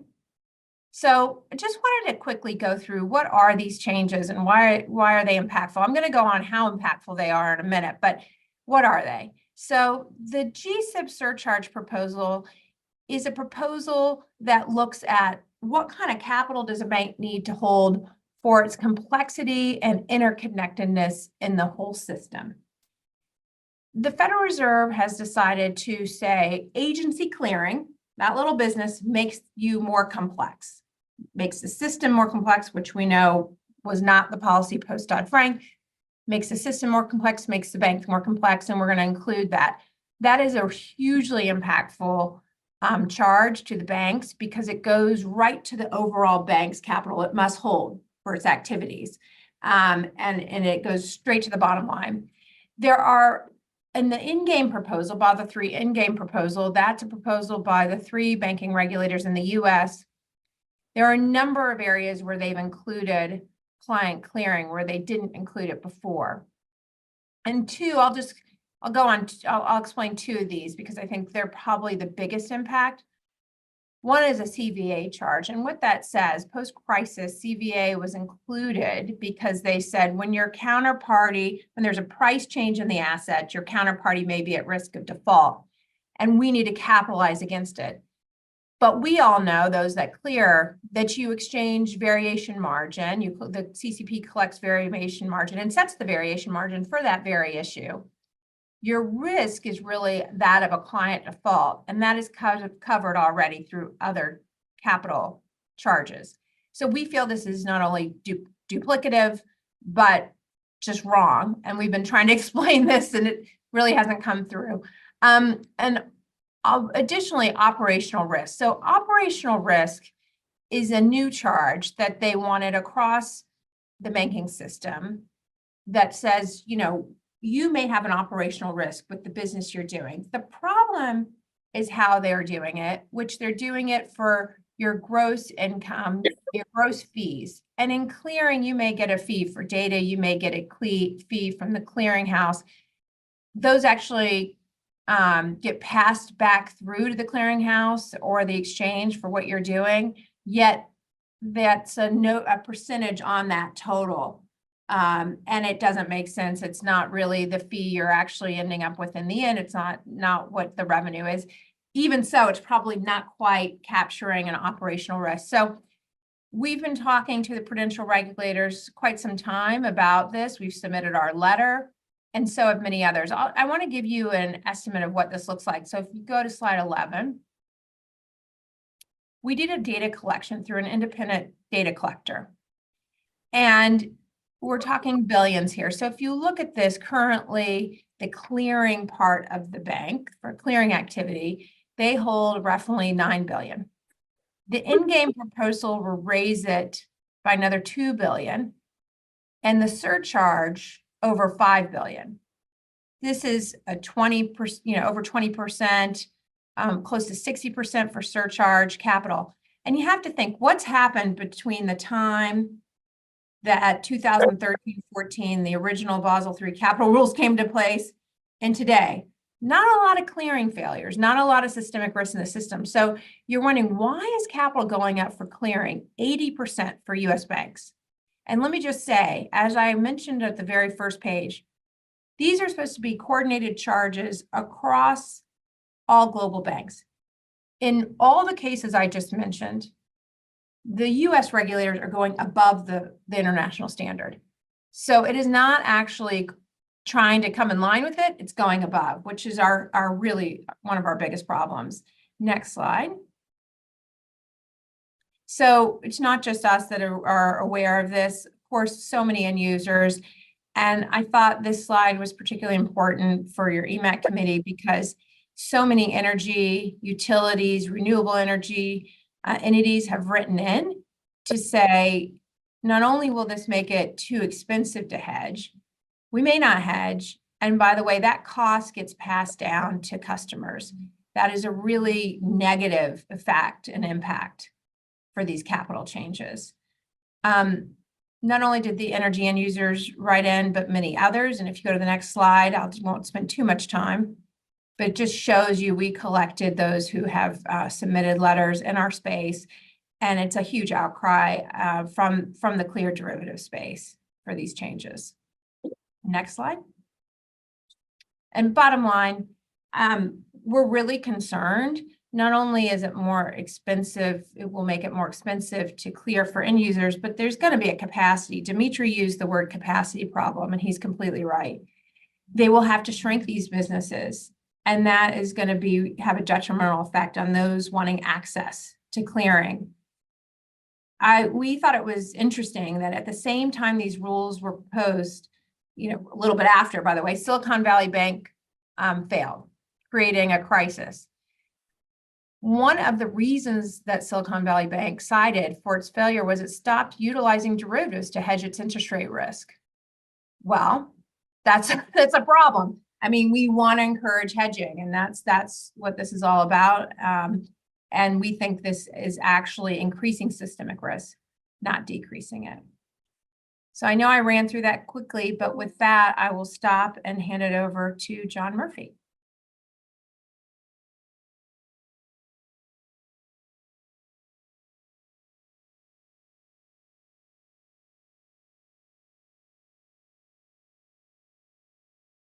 There we go. Thank you very much, Commissioner Mersinger and members of the EMAC committee. I think that this morning's discussion was very interesting, and I found it incredibly intriguing. So thank you very much. Jackie, thanks for getting us started. I serve on EMAC on behalf of Mizuho Americas, where I run the FCM. We provide clearing and execution services to a broad range of commodity end users, and we've really been at the forefront of addressing the challenges presented by Basel III reforms on the clearing industry for the past 10 years. In the last several years, we've seen several bank-affiliated clears exit the space, as Jackie mentioned in her presentation. And I think it is becoming problematic for us. I think the number of FCMs that remain in the space is troubling, and I think that we do need to grow that portion as quickly as we can. As Jackie said, FCMs in the space are facing capacity issues, but clients are also facing those same capacity issues. From our perspective, we can go back to Basel III, and we were an initial adopter of Basel III over 10 years ago. As I said, initial implementation of Basel III for RWA and leverage exposure was calculated according to the SEM methodology, or current exposure methodology, a legacy banking exposure calculation, which assigns supervisory factors to different asset classes, the lowest of which is fixed income, 0 to 1.5%, equities running at about 6 to 10%, and commodities 10 to 15%, which is substantial. And while there are many components to this calculation, it's my hope to demonstrate just a little what the differential that exists is amongst the various clients that use the service of an FCM, to draw your attention to some of the challenges that end users are facing. The resulting exposures calculated for end users whose portfolios are generally directional in nature, which are a lot of commodity firms, are significantly higher than other potential clients at a bank affiliated FCM. The SEM calculations severely limit netting within a futures portfolio. For instance, a client who is refining oil into distillate or crushing beans into oil would not receive the risk offsets from a spread between the respective futures contracts. These limitations really are contrary to the legal agreements that we enter into as an FCM with our clients, which allows them to liquidate their entire portfolio upon the occurrence of an event of default. So introduced in 2016, just a little bit of history, the standardized approach for counterparty credit risk, or SACR, which Jackie mentioned, addressed some of these shortcomings of SEM. However, challenges do remain. While broad hedging sets such as oil and gas are a positive step to aligning commodity clients' risk footprint around RWA and leverage exposure, challenges absolutely remain. In particular, and I know that this is going to be addressed later, so I won't get into this too heavily, but in particular for electricity market participants, Electricity carries the highest supervisory factor and stands alone in its own hedging set, meaning the exposure measured for a power generator who burns gas to create electricity would see a gross exposure not aligned to the prevailing risk and margin established by an exchange. And while exchange margins are generally set to a 1 to 2 day margin period of risk, the Basel rules do obligate a 5-day margin period of risk. And this is preferential in uncleared derivatives, but leaves a differential between exchange practices on margin and RWA calculations. Clients with higher exposures will see greater constraints to clearing capacity and higher costs for clearing. So costs will become an issue as they did in 22. During the extreme volatility experienced in the commodity markets resulting from Russia's invasion of Ukraine in February of 22, European natural gas expressed through the Dutch TTF contract listed on ICE saw prices rise significantly between the dates of September 21 and August 22. Those prices rose from 79 to a peak of 346. This volatility drove margins significantly higher, and at one point margins were covering over 75% of the notional value of the contract. And gross notional limits, introduced by many bank affiliated clearers pushed significant portions of the market away from the cleared model and into over the counter. Well, this is a relatively extreme example. I think that we need to carefully consider the potential for procyclical outcomes, which do work contrary to the best interests of a well-functioning market. So just to close out, futures and derivatives markets provide critical tools to manage risk for farmers, ranchers, grain and food processors, energy producers, and other important commercial end users. With concerns, however, that the Basel III Endgame proposal will generate disincentives for prudent risk management strategies and drive up the cost of hedging for end users. Ultimately, consumers will pay this price, and we believe that's something we should seek to avoid. So I will end my comments there, and thank you very much again for your time. And I will pass to Kara Duda from ICE. Great, thank you. That's a hard act to follow with both of them. But good morning. Thank you so much, Commissioner Marchinger and Lauren, for putting together this amazing meeting and for putting this topic on the panel. It's really important to the industry, and we appreciate the opportunity to highlight it. So kicking it off, ICE operates regulated marketplaces for the listing, trading, and clearing of derivative contracts and asset classes, including commodities, both energy and ag, interest rates, credit default swaps, and FX. We have 13 regulated exchanges and 6 clearinghouses, many of whom are registered with the CFTC and whom we work closely with. And we follow regulation globally, and specifically regulation that will impact clearing and the cleared ecosystem. These recent bank proposals may impact participants' ability to access clear derivative markets to hedge risks against price volatility. And as most of you in here know, hedging risks is crucial to maintaining stable prices for consumers. And we really hope the prudential regulators should ensure liquid, accessible, and affordable futures and clear derivative markets. So let me give you a quick overview of clearing and the role of clearinghouses and how this has served for the backbone of financial reform. So clearinghouses play an important role in financial markets and are critical market infrastructure that fosters financial stability.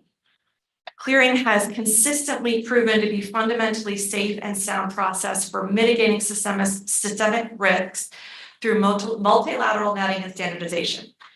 Clearinghouse financial resources and default management processes reduce the likelihood that a default of one member results in losses for others. So the commitments of the G20 highlighted central clearing as the backbone of financial regulation. Dodd-Frank in the US, EMIR in Europe. Clearing was fundamental to bringing OTC trades into a more transparent environment. In the years since the financial crisis, clearing has again consistently proven that it is the backbone and it's an essential service for market participants to hedge their risk. We've had a lot of market volatility, I think, as John noted, with the COVID-19 pandemic, the Russia invasion of Ukraine, and most recently the regional bank turmoil, which have caused volatility in the market, but yet clearing has proven fundamentally sound and safe throughout this process.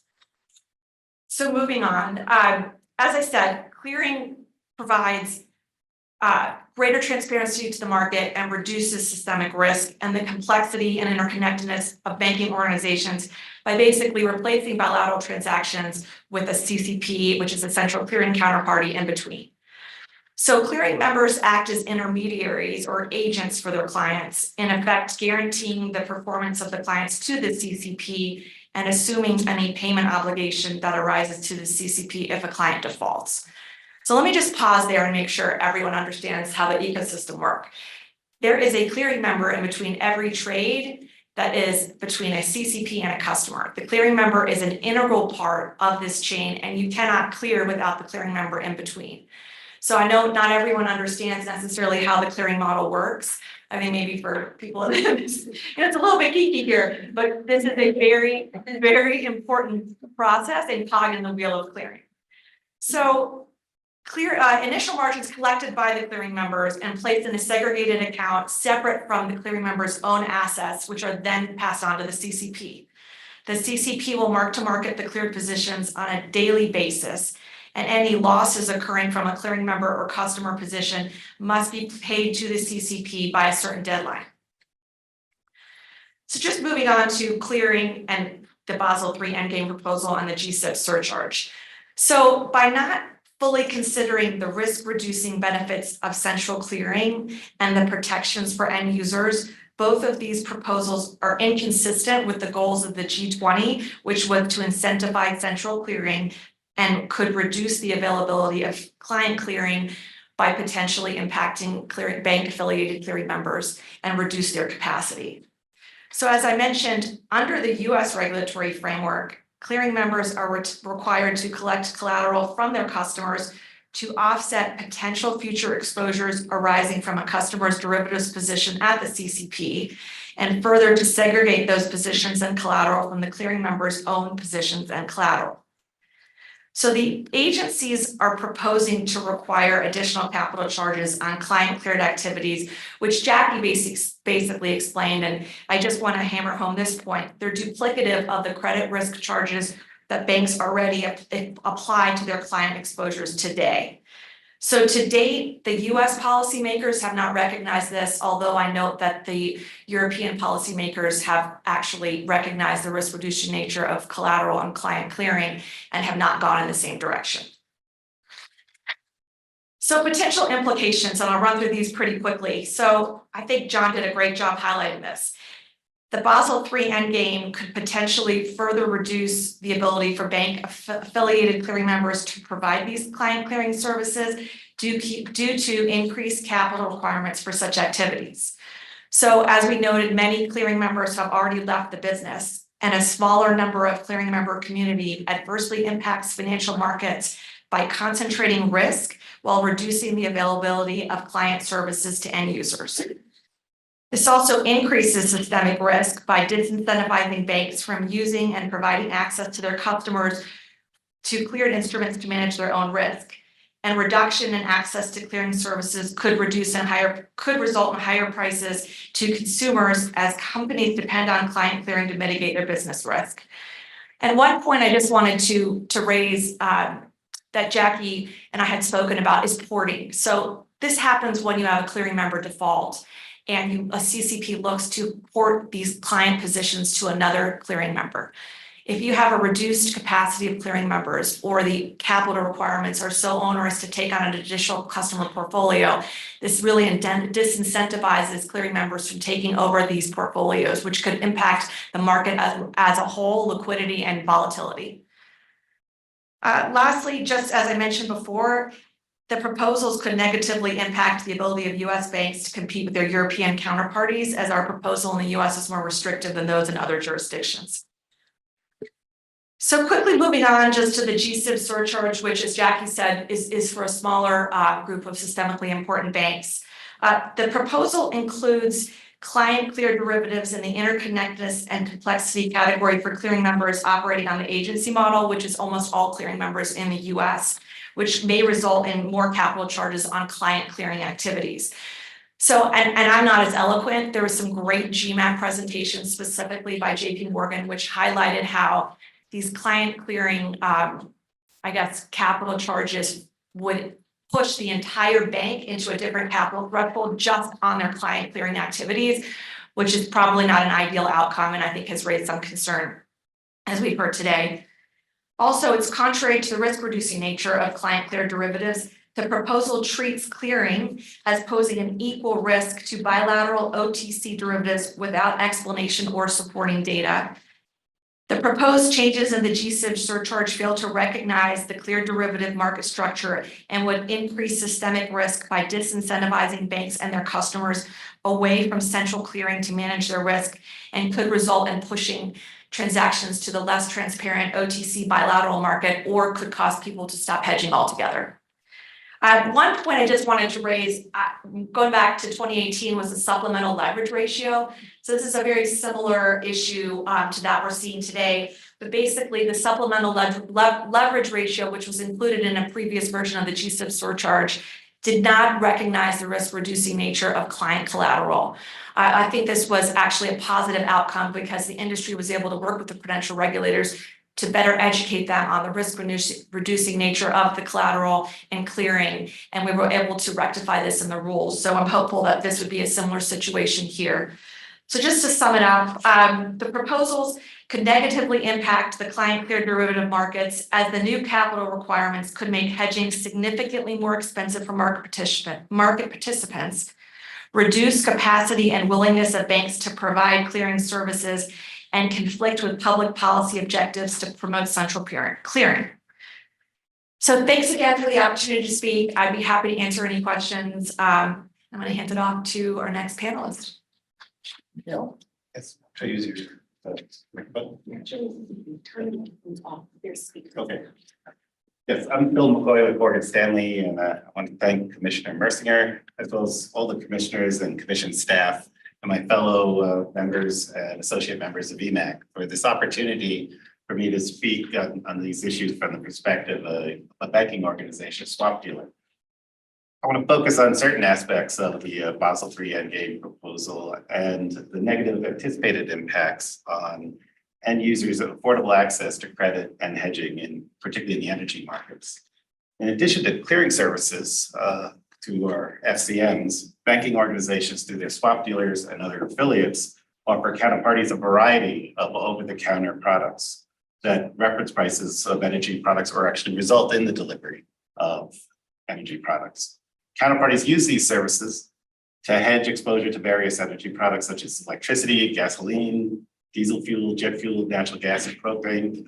And by offering these services, banking organizations play a critical role with respect to facilitating both the management of risk in the energy markets and financing projects such as power plants, renewable energy, and oil and gas exploration and production.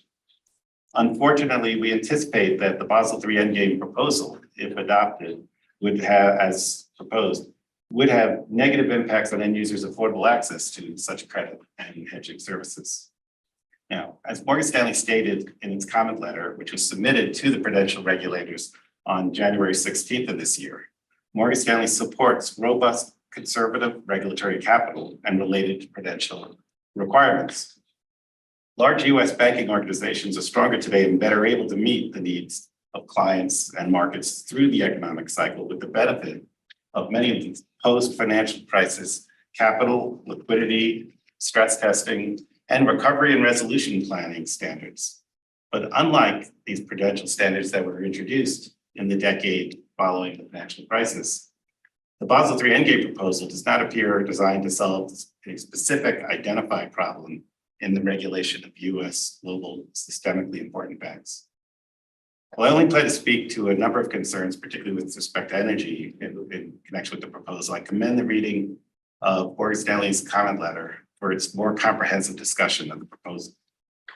Now, the proposal has the general effect of penalizing capital markets activities, which are vital to US economic functioning, and growth and provide the United States with significant economic advantages. The impact on users reliant on US capital markets is largely unexamined in the proposal. That's notwithstanding the fact that the prudential regulators' own estimates of the 77% projected increase in the market risk-weighted assets of US GSIBs. One area illustrating the market risk RWA's negative impact for end users is in the hedging in energy markets.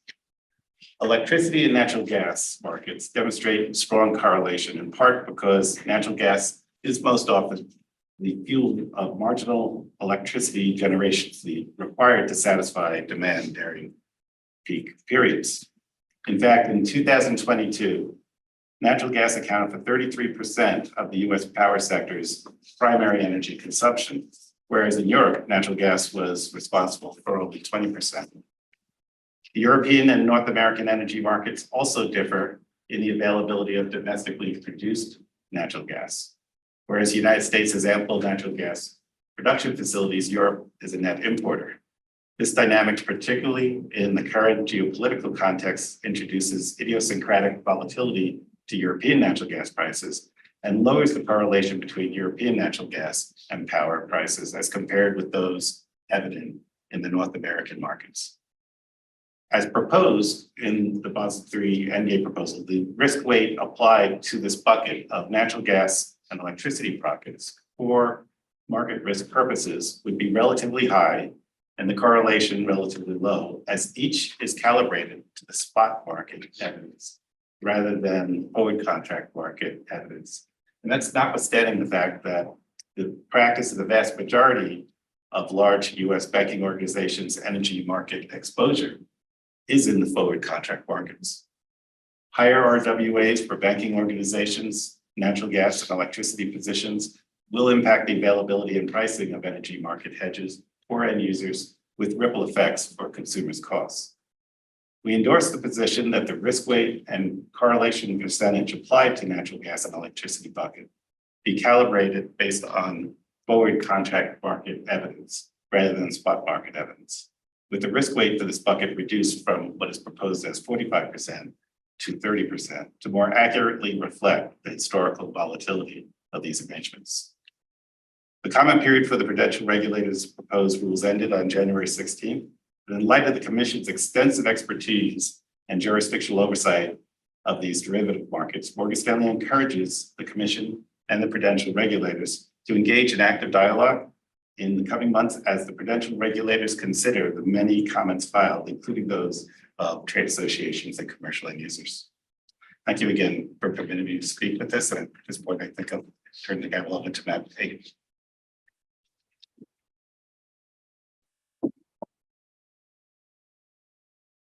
Hi, good afternoon, everyone. While my slides come up here, depending on where you are, good afternoon and good morning. My name is Matthew Hagan. I'm the Chief Regulatory Counsel at the American Gas Association. I'm also an associate member of the EMAC. I'm going to I'm going to give the end user perspective, but I'm also going to really try to kind of bring it down to kind of relate everything that all the prior panelists have discussed, relate it down to customer bills and try to make it more of a kitchen table issue. So next slide, please. So just to level set, obviously AGA represents more than 200 local natural gas distribution companies, or sometimes referred to as LDCs. Those gas utilities serve retail customers as well as commercial and industrial gas users. Basically 189 million Americans and 5.6 million businesses use natural gas. And notably, about 20% of the natural gas that's delivered to generators for power flows through gas utilities. So LDCs both touch direct use and indirect use of natural gas. Natural gas utilities are regulated at the state level by state commissions or your public utility commissions. Utilities have an obligation to serve customers. At the same time, and the states oversee the rates and services that the LDCs do provide because of that obligation to serve and because of the regulatory compact. Overall, the goal is to maintain safe and reliable services at affordable prices. But the cost of those services are recovered through customer bills, your monthly bills, charges And so that's why it's important to kind of look at some of these cost issues. And state commissions, the utilities, and customers are really sensitive to those kind of additional burdens that could be put on those monthly bills. As part of that obligation to serve, utilities plan for winter heating load mostly, and try to meet that expected demand with various types of contracts for pipelines, storage providers for transportation, for example, as well as for those actual suppliers of the commodities, suppliers of the natural gas. Basically, utilities do, though, look at that cost of natural gas and try to mitigate those costs that could impact customer bills. They do this by, they do this with the cooperation of state regulators, and they try to do that to kind of use a different a mix of financial instruments and physical instruments to try to limit that impact of customer bills. Natural gas utilities actively hedge prices with the general goal to kind of mitigate price volatility and take actions consistent with safe and adequate, reliable service. Broadly, hedging in utility context applies to basically using storage or physical contracts, long-term, intermediate, and spot purchases, as well as financial hedges that includes futures contracts, options, and derivatives. State oversight over hedging plans do vary, but the general goal of this oversight is to protect customers from market exposure from unexpected and adverse price fluctuations. State commissions generally permit utilities to recover costs related to hedging from its customers, and they do this to encourage the implementation of these rate management strategies to better so there wasn't a lot of rate shock to customers on a month-to-month basis. Based on feedback from members, a few things are clear. The majority of gas utilities in the U.S. use some form of hedging, both physical and financial. Approximately 35 to 40% of the gas needed to provide service in the winter, so that winter heating load, is hedged in some fashion. They do this because the spot price during the winter or high demand periods can be very high due to several factors, and LDCs are looking to limit that kind of exposure that could be passed on to customers. A vast majority of utilities, again, hedge to mitigate price volatility, but a secondary goal is also to reduce gas costs overall. It's about a 2-to-1 ratio, with regard to gas cost issues. Most people do it for volatility purposes. Others have a goal of kind of reducing gas costs. Next slide, please. Regarding the impact of the proposed regulations, AJ wants to make sure that cost-effective hedging and risk management avenues remain available as a way to limit customer exposure to volatile markets. AJ is concerned that increase in the cost of compliance will negatively impact the utility's ability to manage risk and prices. Moreover, since costs related to hedging and risk management efforts make their way onto some form of customer bills, utilities and state commissioners are very conscious of the regulations that could impact such bills without commensurate benefit. Also troubling is the fact that there may be a diminished access to hedging-related services and instruments. If, for example, the current level of services are not available, that could reduce the hedging activities done by utilities, which could then in turn increase customer exposure to price volatility and increase prices. So keep in mind, about 30 to 40% of every customer monthly bill relates to gas costs, and that is the element that utilities are trying to hedge as they use these different financial instruments. So if there's a limitation in the access to those hedging activities, that kind of prices could increase, and it could kind of make that 30 to 40% go up or down depending on what happens. Utility hedging activities are a way to move the risk away from customers, but if those avenues aren't there, those kind of clearing mechanisms that were previously discussed aren't there, then that price volatility would again be pushed down to customers, which is a little concerning. So with that, I just want to thank everyone for the time today and appreciate the opportunity to speak today. And thank you for the commissioners and commission staff for putting together this meeting. And I'm looking forward to the discussion. Thank you. Thank you to all the panelists. And at this time, I'd like to open the floor to questions and comments from our associate members.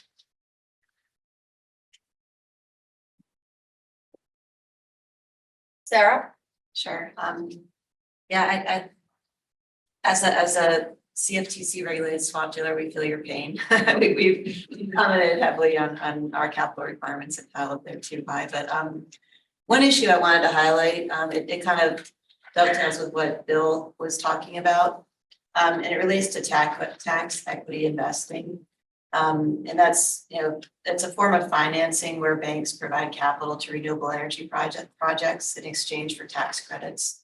I've read an article where the banks will have to quadruple the risk weighting they assign to that activity. And it's a concern for us as an entity that wants to invest in renewables and continue building these products that we need. We need counterparties to help finance them. So this is a particular concern that I wanted to highlight.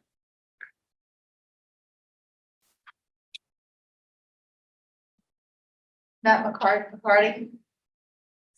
Yes, thank you. And I thought those presentations were very, very helpful. And as I was thinking about it at the beginning of the discussion, and I think Sarah kind of touched us a little bit, there's some companies that are non-bank dealers, and then there's also, here, I'll turn on my video, bank dealers. And when I recalled when we went through the process of Dodd-Frank rulemaking and compliance, the reference that I think Kara Duda of ICE referenced, that we were kind of, the rules were designed to encourage companies to use clearing as opposed to over-the-counter swaps to hedge a lot of that activity. And I got thinking, does this rule potentially create, at first I thought, a regulatory gap, and then maybe it's a regulatory trap, from the perspective that we've had capital requirements certainly go up a lot for bank and non-bank dealers.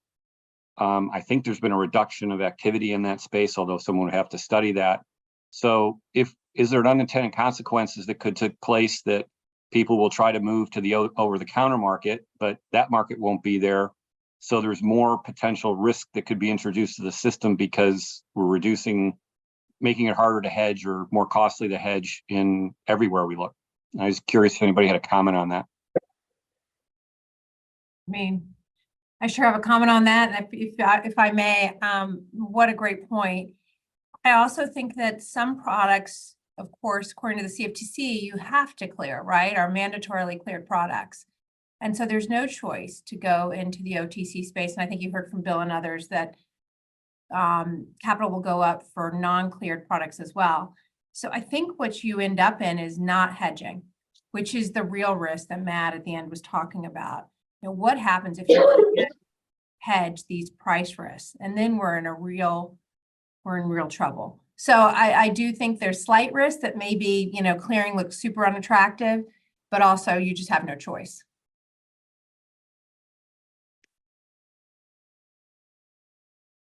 Belinda? Thank you. I just really wanted to echo Matt's comment that we do need to be cautious that we don't make hedging too expensive. I mean, hedging has a real place in the risk management framework of, in my case, all the utilities that we work with, and want to make sure that whatever actions we take, we're keeping in mind the cost of hedging. Frank, do you have a comment? Yeah, thank you. I thought the presentations were excellent. I want to echo the comments from both Matt and Sarah with regards to concerns to impact to liquidity.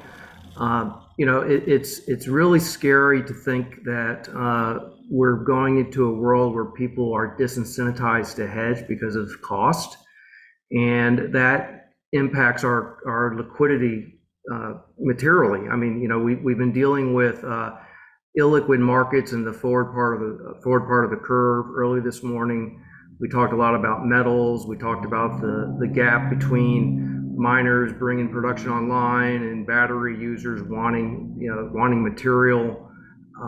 It's getting more and more difficult to kind of step out there and to conduct business on a forward basis, and to get into a situation where we're self-imposing I don't want to call it self-imposed injury, if you will. But I do think that we need to really think about this, particularly about, as the FIA kind of drawed out, the issues regarding the netting. Even in business today, when you do look at counterparty exposure, you do net the gas against the power positions, even though some of them may have different payment dates, and you do consider swaps and how those instruments all relate to each other, especially when you look at the risk. And I think that the presentations today were really spot on, and they do echo the concerns of an end user that is trying to lead, if you will, as we go toward this energy transition.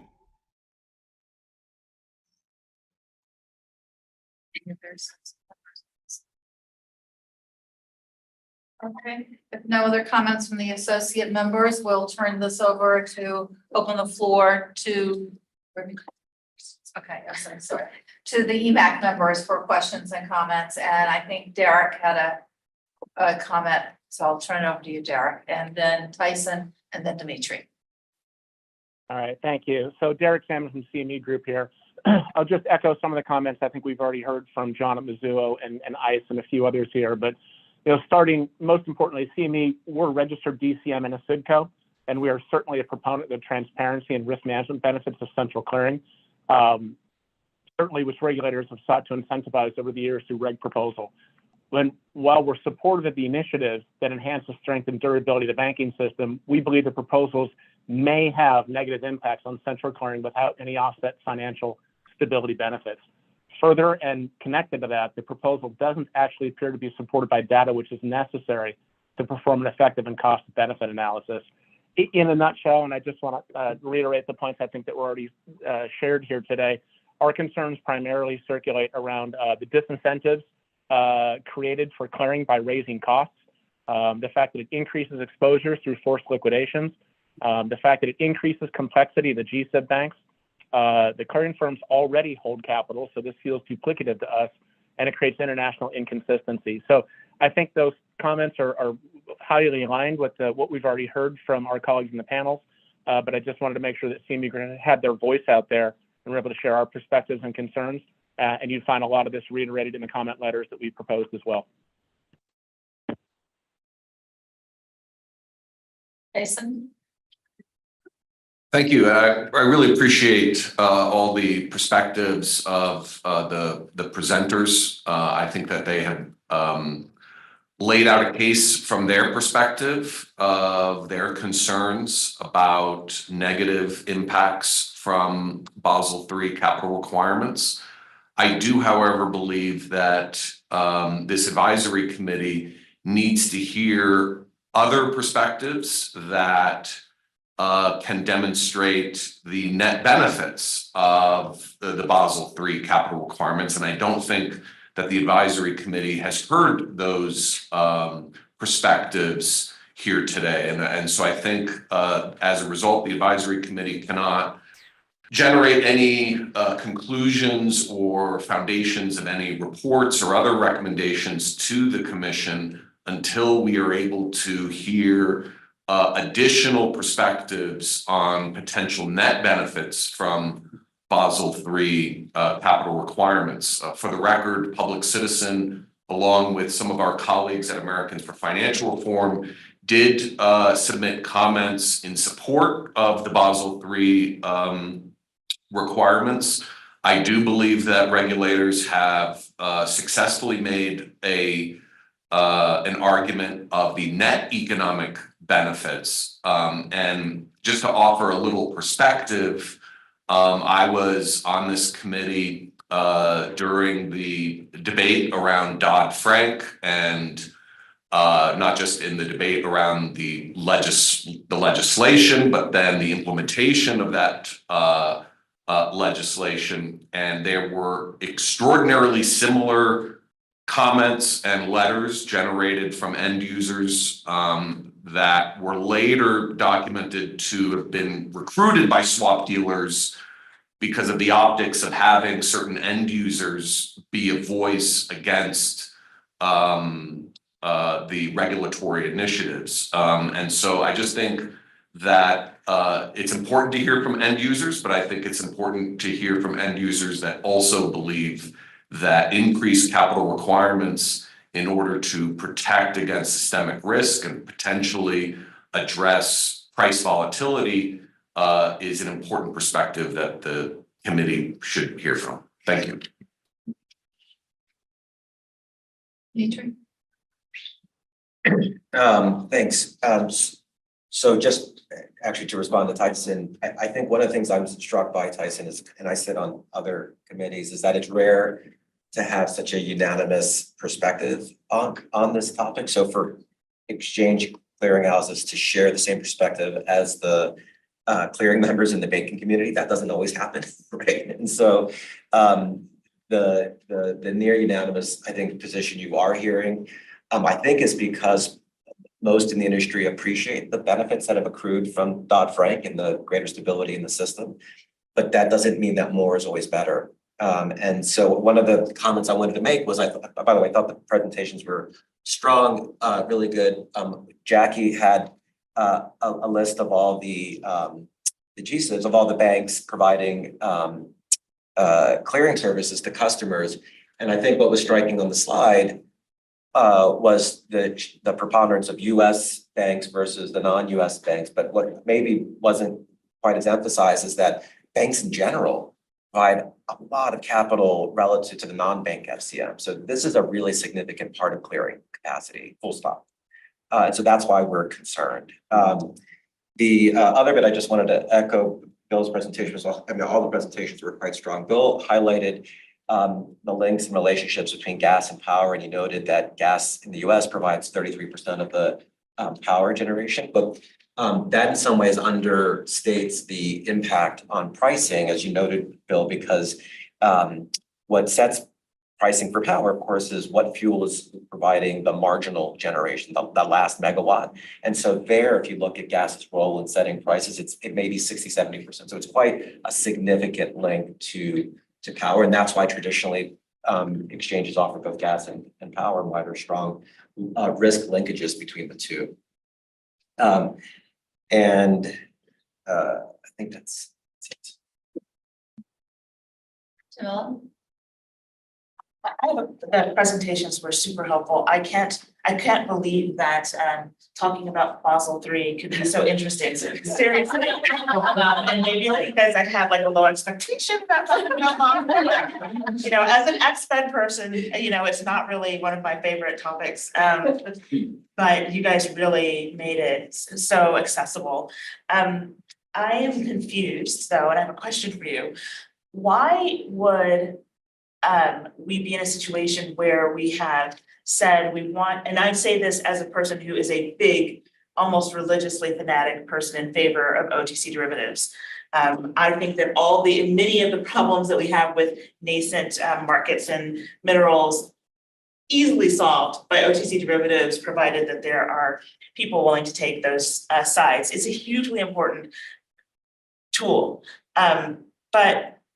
And I don't think that clearing solves anything other than counterparty risk. I've always felt that way. But we have decided that clearing is super important and that it's safer than OTC derivatives, which, as you can tell, I sort of disagree with. But it's an important tool that provides derivatives hedging in spaces where there's liquidity and standardization, which is where OTC derivatives go when the market is liquid enough to be handled by lots of buyers to be matched with lots of sellers, right? That's the natural progression of a market. Why would policymakers decide that there should be winners and losers when we've said there are benefits to cleared markets when there is that liquidity and standardization available? Why are we going backward? And so I'm trying to figure out who lobbied whom to come to this very awkward result that it just doesn't make any logical sense to choose that a market that developed appropriately, going from few matched buyers and sellers, and so it's OTC, to lots of matched buyers and sellers, and so it's cleared and exchange traded. Why would you slow that down? And the only result I can see is more costs for everybody, literally everybody. Nobody wins. who created this idea and why is the Fed not following even Europe, which has recognized the shortcomings of the initial proffer? Who's winning I'm wondering if anybody knows who's winning in this. Somebody is. Is it, I have a theory, is so clearing, one of the challenges during Dodd-Frank was that clearing was a CFTC purview issue, and the Fed really didn't love that sort of very central position that the CFTC would have in the economy by having so much moved into the clearinghouses. It really enhanced the CFTC's role in systemic risk. And that little turf thing, I don't think ever really went away. And so one theory I have is that, quite honestly, the Fed's supervision over its supervised entities has a little more leverage and strength when it doesn't funnel through another agency. That is, I don't know if you can even print this in the minutes, but if that, it might be that bad. Too late to ask. I know it is, but seriously, is it, and it's not to, and I love, the Fed is my home, so I'm not saying that it's a bad thing, but sometimes things happen because of turf. We have multiple regulators in financial services because of turf. I mean, there are historical things that lead in a direction that cause people to not necessarily think about the logical good result and instead think about where they think they have less authority that is a problem for their larger mandate. So do any of the panelists want to respond to that? Yeah, let's let the panelists respond first. Yeah. Any panelists want to take that on? Bill? What I would say, I don't think I have the answer to your question. Maybe by pointing to something that we said in our own letters, asking the same question in a different way, very different way. But basically, as we did say, and as I, in my prepared remarks, pointed out, as we've heard, part of the Basel III endgame is to implement the Basel Committee's proposals. But as I had indicated, we've had a decade-long the prudential regulators further taking steps in terms of prudential standards putting in place that weren't necessarily in all of the Basel Committee recommendations. One thing we point out is the stress testing, the comprehensive capital analysis and review supervisory tests. These are CCAR, which causes a lot of confusion, but then large banks go through the CCAR testing. And in fact, the board has recently observed, the Federal Reserve has recently observed as a result of the CCAR tests that a large majority of banking organizations are well capitalized based on the CCAR tests. What Morgan Stanley in its letter and other letters have proposed is that the prudential regulators take a look, withdraw the proposal as is, and instead conduct and publish for comment a quantitative analysis of regulatory capital standards to consider the interplay of what is being proposed with the existing supervisory stress testing regime that we have. And then also look at a related economic impact analysis of how implementing it would affect it. So I don't have the answer to your question, but I think we asked a similar question. I was gonna be really quick if I might.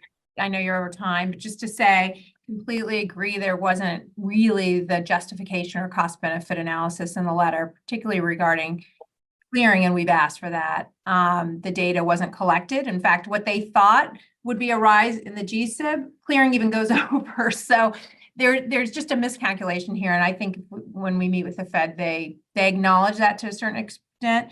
And Latham and Watkins did a great summary of all the comment letters, if anybody wants to look at it. Of the 356 comment letters reviewed, 349 of them opposed. 97% of them oppose the proposals. Only 9 letters say these were good proposals. So I just want to point that out. There's just something's wrong when you have those stats.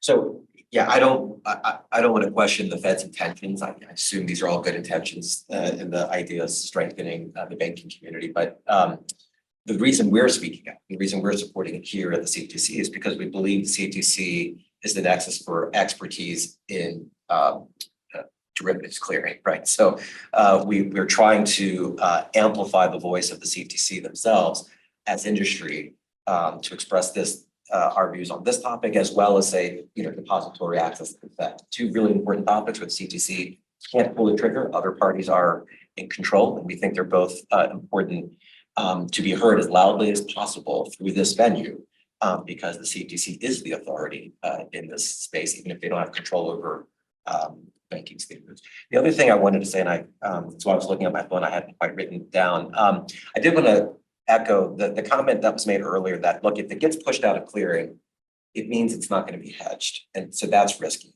I would also argue that in some cases, when it goes OTC, so there's three levels. There's just no hedging, there's OTC, and then there's derivatives hedging. OTC means a lot of things. So in this particular context, there is no energy clearing mandate, right? So when folks trade non-future, they trade swaps in some financial instruments, it's still cleared, right? So it gets all the benefit of clearing, netting, the breaking down of daisy chain risk. And Jamal, I'd love to go out at lunch and talk more about the benefits of clearing, because I'm a big believer.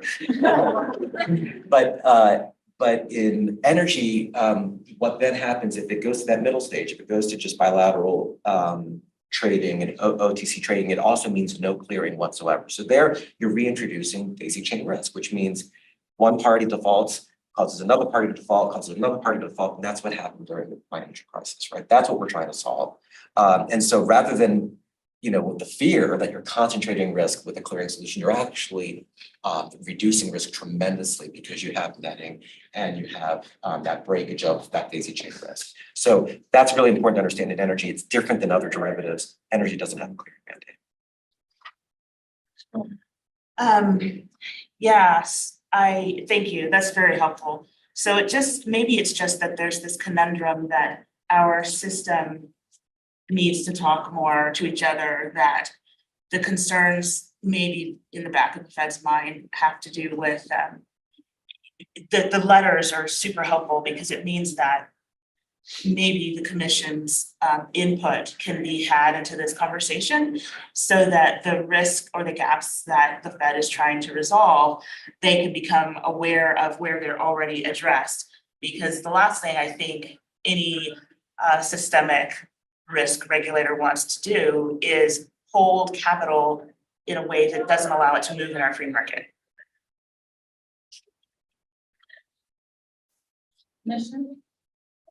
Just two quick things. I'm saying a lot of people have hedge funds, and but one to Tyson's point, I've always said, when we're not going to shy away from difficult issues in this community, but I also always want to have a very fair discussion, and I would welcome a further conversation and including those viewpoints. And so we'll work with you, because I think that's fair, and I think we need to hear both sides. And also in that vein, we really haven't had anyone come forward, from where I sit. And so, if you want to come in, others want to come in and help us understand, that viewpoint, I think it's helpful, because we need to hear both sides. We need to understand both sides. And so definitely welcome, that discussion. And I think we can, look at how we can incorporate those views into what we're doing here. And then also just to play kind of devil advocate, on the Fed side.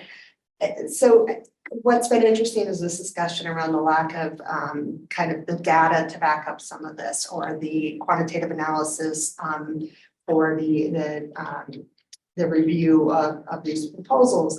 And I do wonder if maybe the prudential regulators felt that they didn't have the data that they needed to appropriately do this quantitative analysis. And many of you have been in and have had these meetings. Have you had a good reception from the prudential regulators when you have brought numbers to them and said, this is what we would see based on the data that we have? Has that been welcomed? And do you think that maybe part of this is that they felt they were lacking the data and they needed that information from industry. Again, kind of playing devil's advocate here on behalf of the Fed and other potential regulators. Anyone can answer. Maybe I'll just jump in. We'll let you know next week because we have our meetings. Can't tell you yet. Anyone else want to respond? I look forward to that, Jackie. I'm sure we'll catch up on it. Sounds good. I think that concludes our work for today. Thank you very much to all the members and associate members who participated. We look forward to continuing the work of EMAC and finding out where the commissioner is taking us next as we continue our jaunts across the country here. I'm going to turn it over to Lauren for a closing remarks.